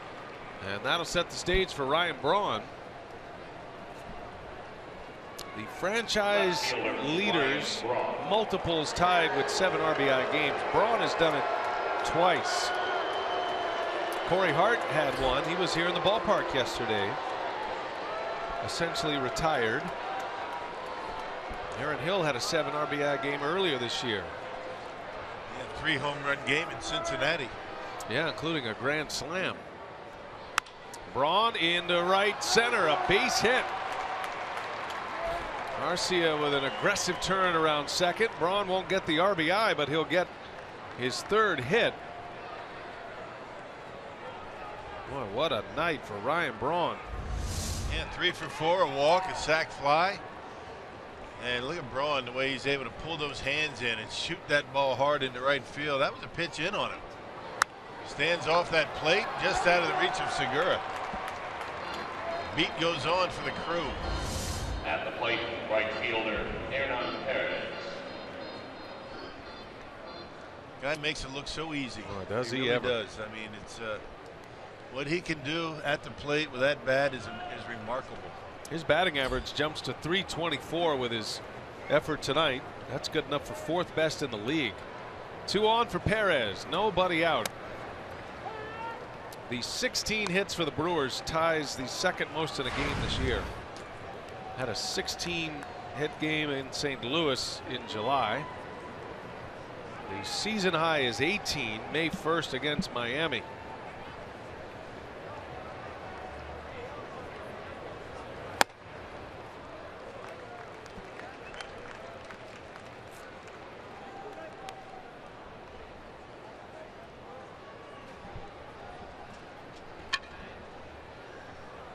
Hernan Perez, 2 hits tonight, scored a run, drove in a run with a sac fly in the 1st.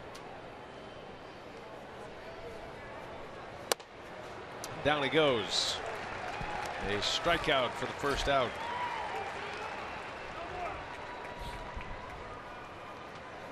And here comes Jake Elmore now.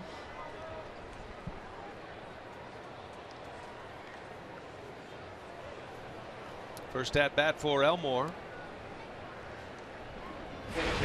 Hitting in the pitcher spot. That'll be the end of the line for Mariñez.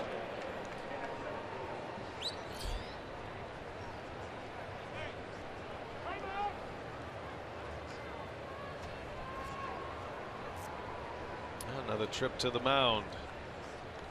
Hey, we're watching the hit total of Ichiro Rock. He's getting close. He's been stuck on 29.98 for a while. This is an infield hit for 29.99. Great play by Arenado. But check this out. Robbed of a hit. That would have been number 3,000. So yeah, we're keeping an eye on that matchup. That's the same game where Giancarlo Stanton hit a 504-foot home run. Yeah. Man, amazing Ichiro. I mean, first ballot Hall of Famer, I got to believe. Yeah, I mean, I don't think there's any question. Incredible.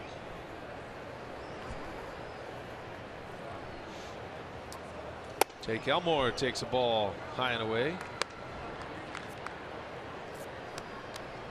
Yeah, we'll be glad we had a chance to say we saw him play. He's one of those players that had a great career in Japan. Came to the States, won the Rookie of the Year, the MVP in the same season.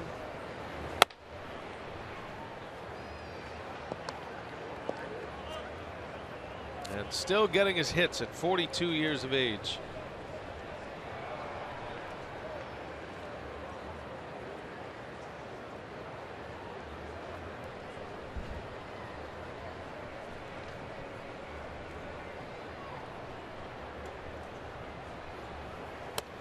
Elmore takes a strike. You think there's a guy in Major League history older than Ichiro to get his 3,000th hit?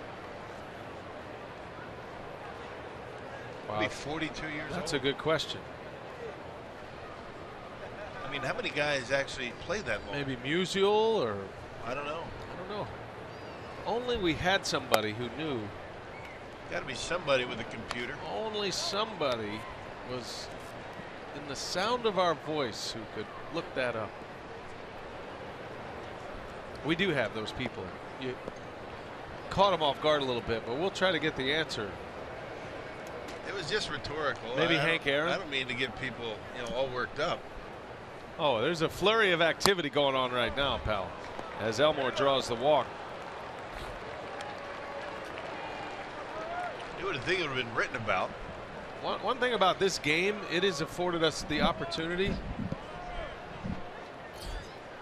to look up a lot of things tonight.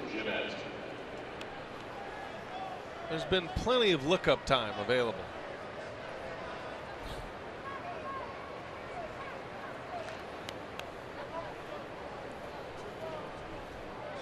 Taking a while. No answer yet.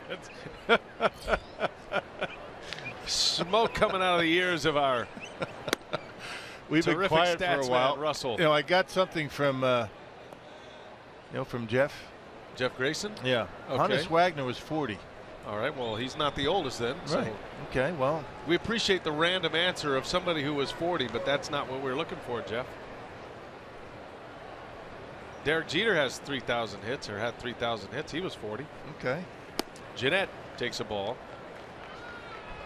But you asked a specific question. This is good. You're making this interesting. And Tuffy Ghostwitch is making it easy for whoever to find the answer. He's buying time. Plenty of trips to the mound.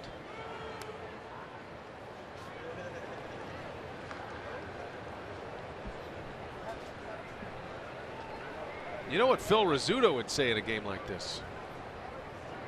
What's that? If he walks one more hitter, I'm leaving. Jeanette with a big swing. And he would. He did. Oh, we have your answer. Go ahead. The oldest, I just remembered this, by the way. The oldest player to collect his 3,000th hit. Cap Anson. Cap Anson. 45. Well done. Wait. I knew it all along. I was just wanting to see how long it would take. How long it would take. Ricky Henderson was 42. Who got it first? Because we had at least 4 people looking it up.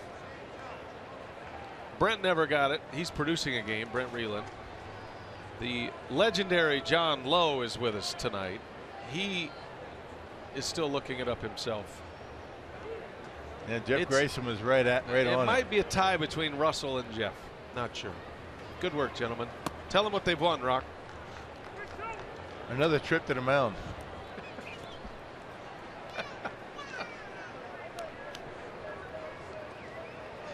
If he takes another trip to the mound, I'm leaving.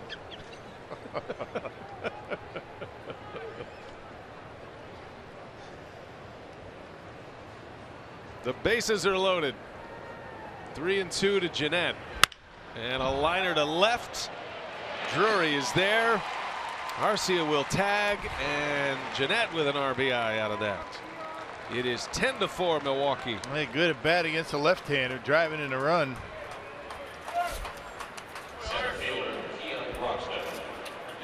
Infield hit last time up, now a sac fly. Able to salvage a night after he was 0 for 4. That's what you like to see. And now Keon Broxton, who's having a career night. 4 hits, 5 trips on base, both career highs.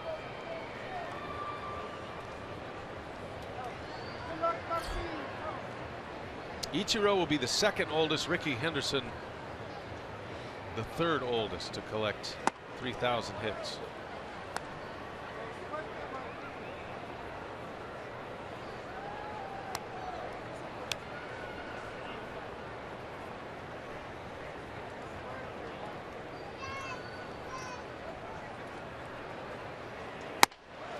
Big swing by Broxton. You ever hear the Ricky Henderson story about John Olerud? I have. Go ahead, tell it. John Olerud played first base. He played first base in a helmet. And Ricky Henderson was traded to the Blue Jays, and John Olerud was the first baseman there. Yeah, wearing a helmet still. Wearing a helmet still. As Broxton lines one to center, that's going to fall, a base hit.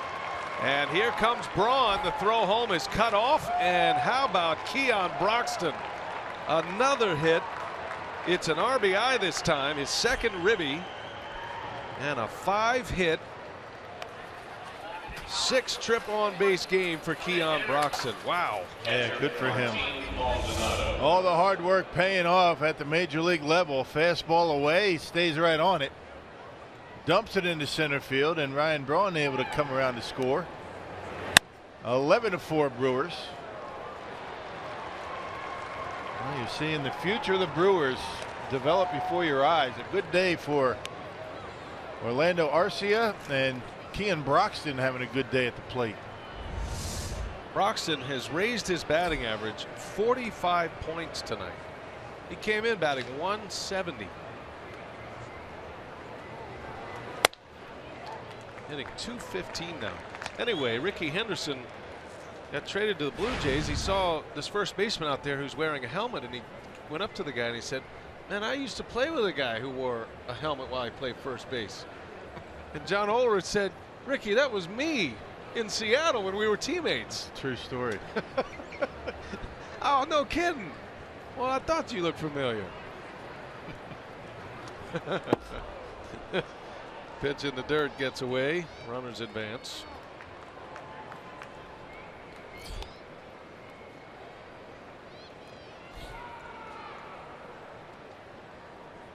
We need more characters like Ricky Henderson. Yeah.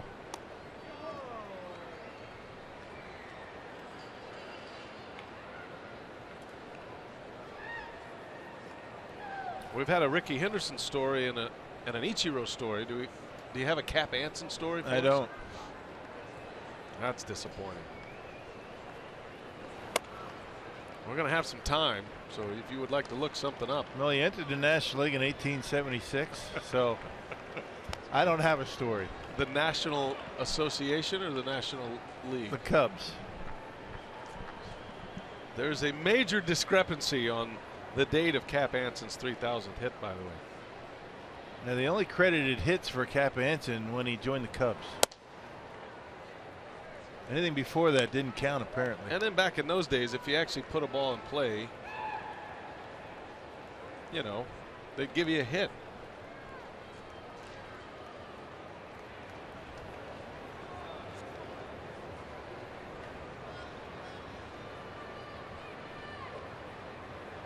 Second and third, 2 outs for Maldonado.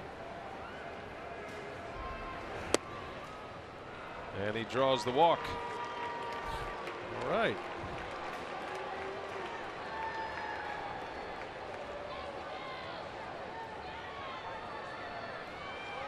A 28-pitch inning. And a pitching change coming up. Okay. That's okay. Chip Hale did not want to make that move. Pitching change. We'll take a timeout, set up the new hurler. Brewers lead 11-4.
In Phoenix, and Zach Godley, not sure what's happened here. I think he's looking for some ground maintenance. Of course.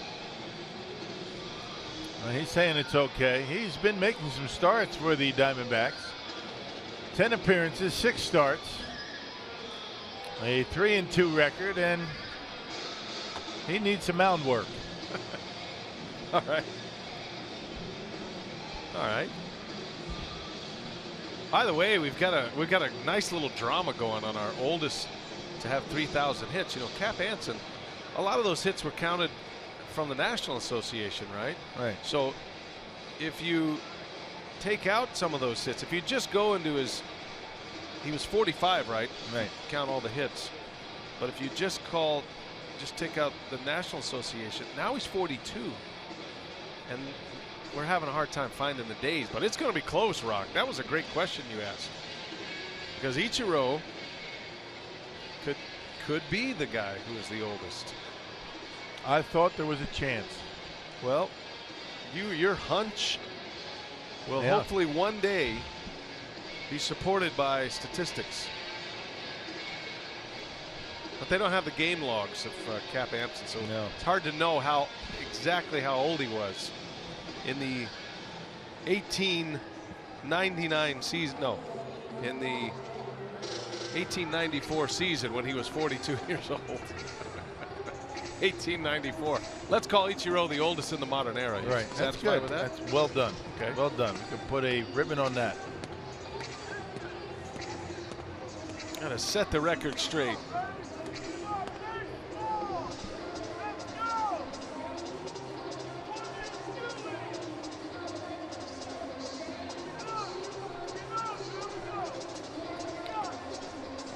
Andy Wilkins patiently waiting his at-bat. A pitcher's mound can only endure so many pitches. Right. I mean, and apparently we've hit that limit. There's been 7 pitchers out there tonight that have found that mound to be just fine. By the way, we're back on the air tomorrow with these two teams.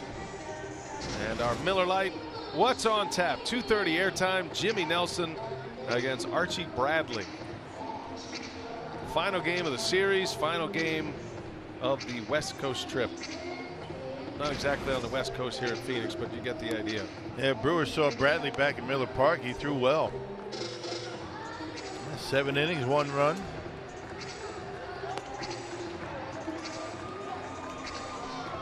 Apparently, a major league mound can only endure 309 pitches before it collapses and has to be worked out again. Because that's how many pitches we have so far. So yeah.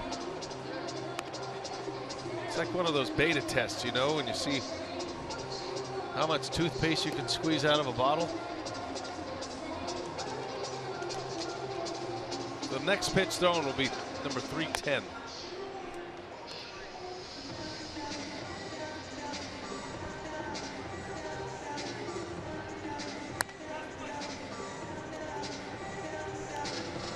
By the way, Jonathan Broxton has a rookie record tonight for a Milwaukee rookie record for 5 hits. At the plate, first baseman Andy Wilkins. And no wonder he's smiling. Yeah, reason to smile Broxton, tonight. Not yeah. Jonathan. Jonathan was a terrible hitter. Keon Broxton. Why don't you handle it the rest of the way, partner?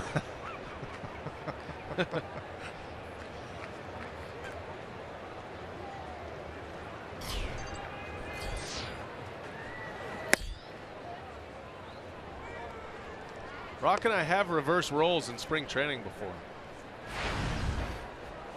That's only webcasting. And we are in Phoenix. Right.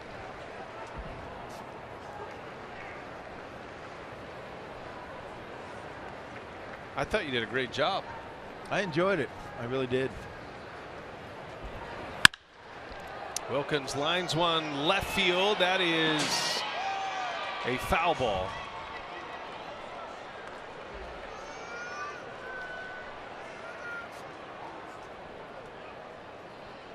One ball, one strike to count.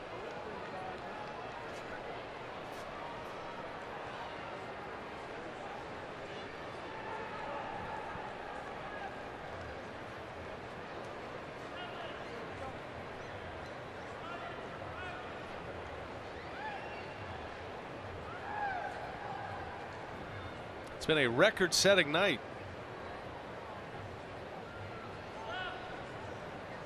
Braun with 7 RBIs. Broxton, Milwaukee rookie record for hits.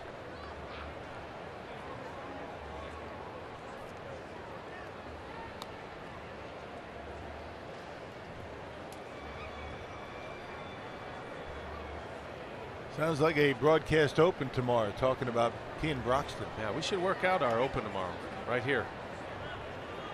That'll save us a conference call in the morning.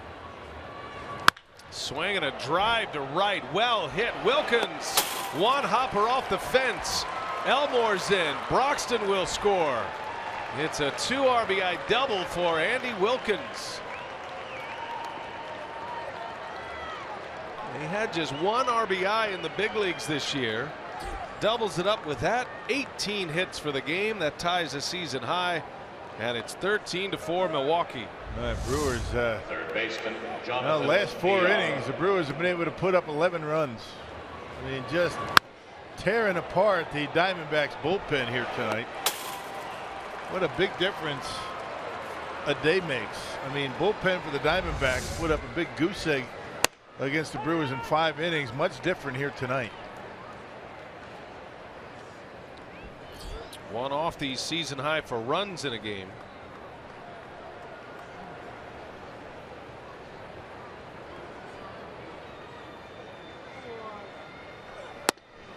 VR, the 9th batter of the inning. In the 9th inning. By the way, do we know the youngest player to have 3,000 hits? Oh, here we go again. It's Ty Cobb, by the way. Oh, you know the answer. Yeah. Wow, you didn't even let us think about it for a minute.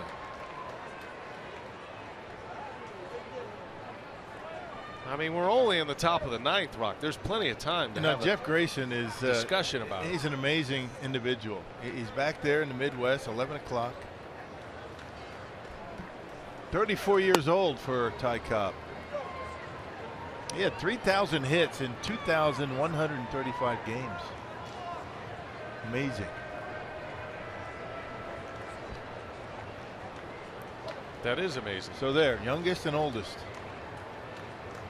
We haven't really gotten to the bottom of the oldest yet. VR with a base hit. And this is going to bring in a couple of runs as Wilkins scores. And Jonathan VR with his 4th hit of the game. He drives in a pair. Boy, what a night for the offense tonight. Shortstop, Orlando Garcia. 15-4 Milwaukee, a season high for runs, a season high for hits. Braun ties a franchise record with 7 RBIs. Kean Broxton with a Milwaukee rookie record for 5 hits. And now it's Arcia.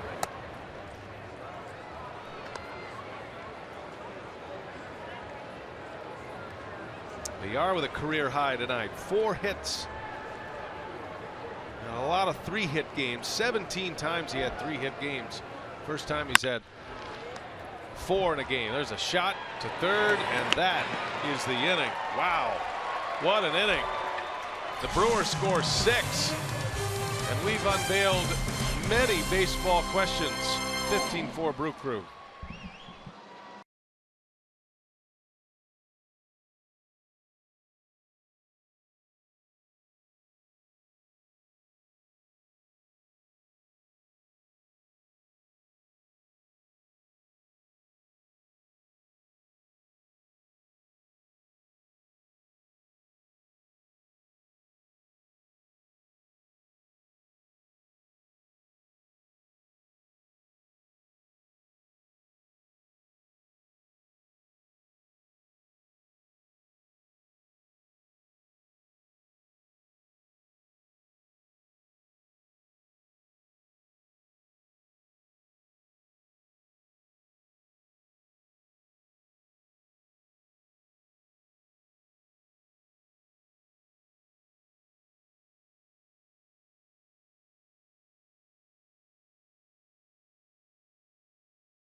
Presented by Potawatomi Hotel and Casino. What a night for the Brewer offense tonight. Season high for runs, season high for hits. And Council making a number of changes here. Jake Elmore will take over in left field. Over in right field, Ramon Flores. That is Manny Pena. He'll come in to catch.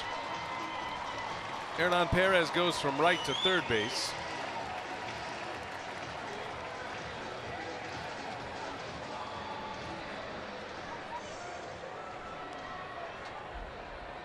And the new pitcher rock is David Goforth. And Craig Counsell was trying to get through this game with only 2 relievers.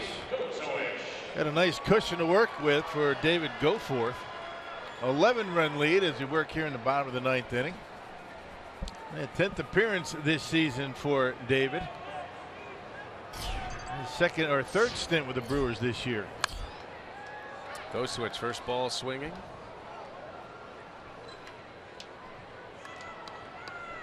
We have a definitive answer on the most hits, by the way. Our buddy John Lowe, formerly of the Detroit Free Press, the legendary sports writer, made it very simple for us. So Cap Anson was 45 years of age when he collected his 3,000th hit. So he's the oldest. But if you count the National Association hits that he had, he would have no way to have major league hits because there was no major leagues when he started. So if you count them, if you do count the National Association hits, Ichiro is going to be the oldest. There's a swing and a miss and a strikeout of Go Switch. If you don't count the National Association hits, then Cap Anson is the oldest. He's 45. Right. So it all depends on what you feel like counting. Right. You wouldn't be wrong but to say Ichiro is the oldest to collect his 3,000th hit. Well, so the National Association, they didn't count, for Anson. So what if they counted the hits in Japan? Well, there you go. Then that still puts Ichiro as the oldest for all those hits too. So your hunch was correct. It's a good way to finish. And we're only 2 outs away. Yeah. And just to let you know, Robin Yount and Hank Aaron were both 36. All when right. they had their 3,000th hit. Courtesy of Jeff Grayson. Are we going to have a player reach 3,000 hits again? Are we going to have a pitcher reach 300 wins again? Yeah. I don't think they're going to be playing long enough, right? I don't think so. Guys don't pitch deep into games to get enough decisions, 100 pitch counts. We may very well have seen the last 300 game winner.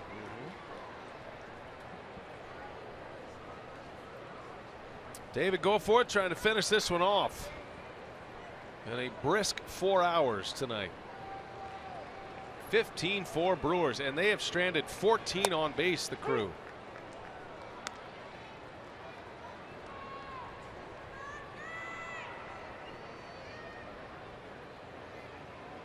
And it's not often you win a game. Of course, it's not over quite yet when you commit 3 errors. They have, but they're able to make up for it with the bats.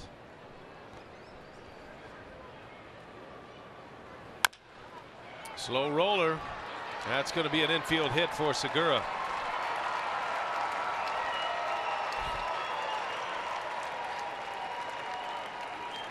A base runner with 1 out. Center fielder. Don't forget, Brewers Live is coming up.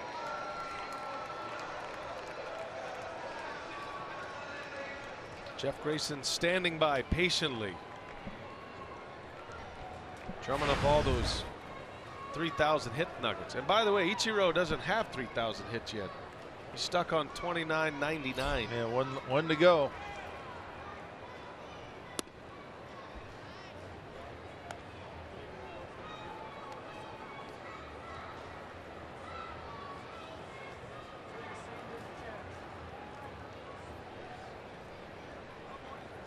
Got a lot of people to choose from to talk about tomorrow.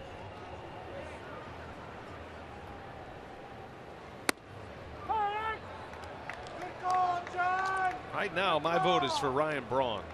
7 RBIs is special, right? Yep.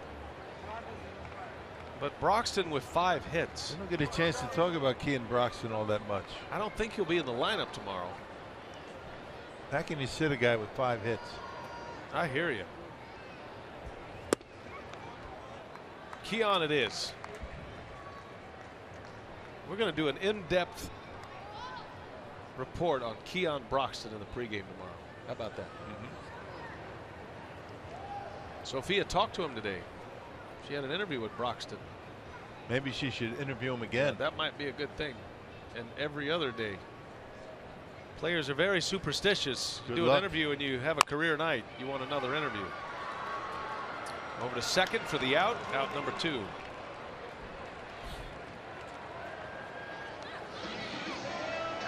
First baseman, Paul Goldschmidt. Last call for the Diamondbacks. Down 9.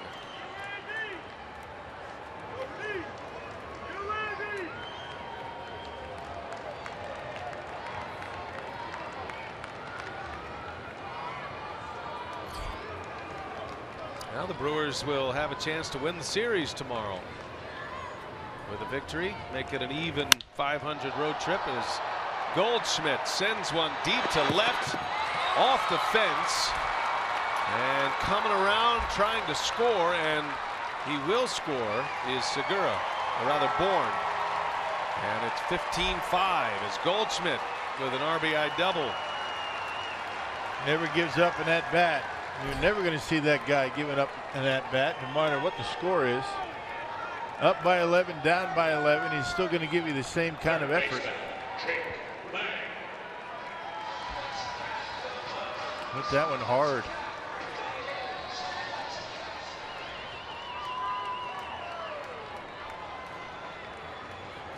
Double number 23 to go along with the 17 homers. Brewers are an out away from ending this madness tonight. Jake Lamb. Get on, John! Get on, John!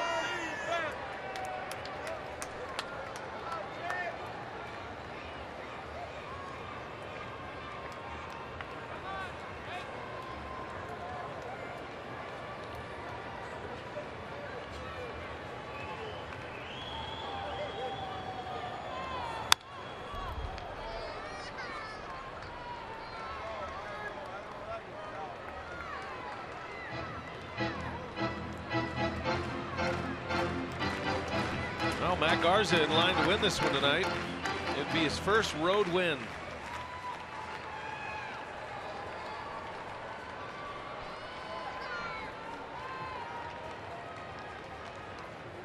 One ball, one strike on Lamb.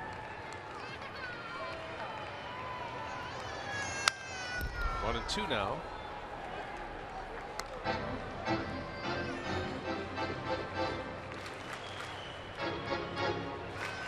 Say hello to our buddy Tim Shea, watching the broadcast tonight.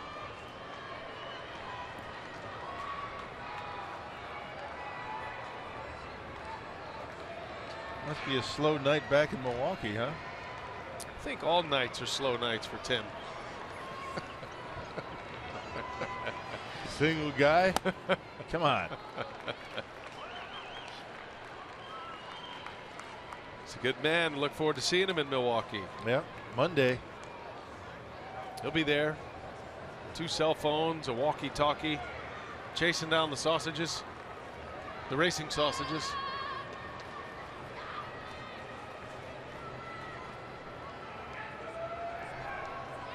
2-2 the count on Lamb.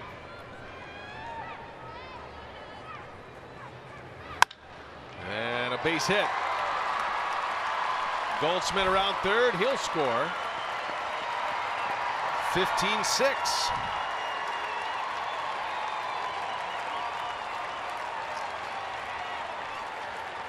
One great thing about baseball is you cannot run out the clock. Nope, there's no 4 corners. 27th out. Yep. Sometimes can be the hardest one.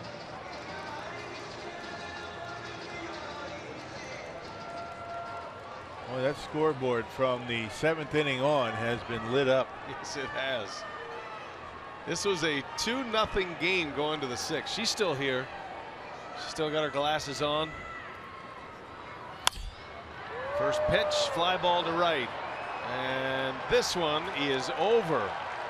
The Brewers win 15-6 on a record-setting night at Chase Field. Broxton ties a franchise record with 5 hits, on base 6 times. And Braun with those 7 RBIs, matching a franchise record as well. Matt Garza's the winner. 4-hour game tonight in Phoenix, Arizona. Let the Brewers come away the victor. Jeff Grayson patiently waiting. It's your turn, Jeff. Take it away, buddy.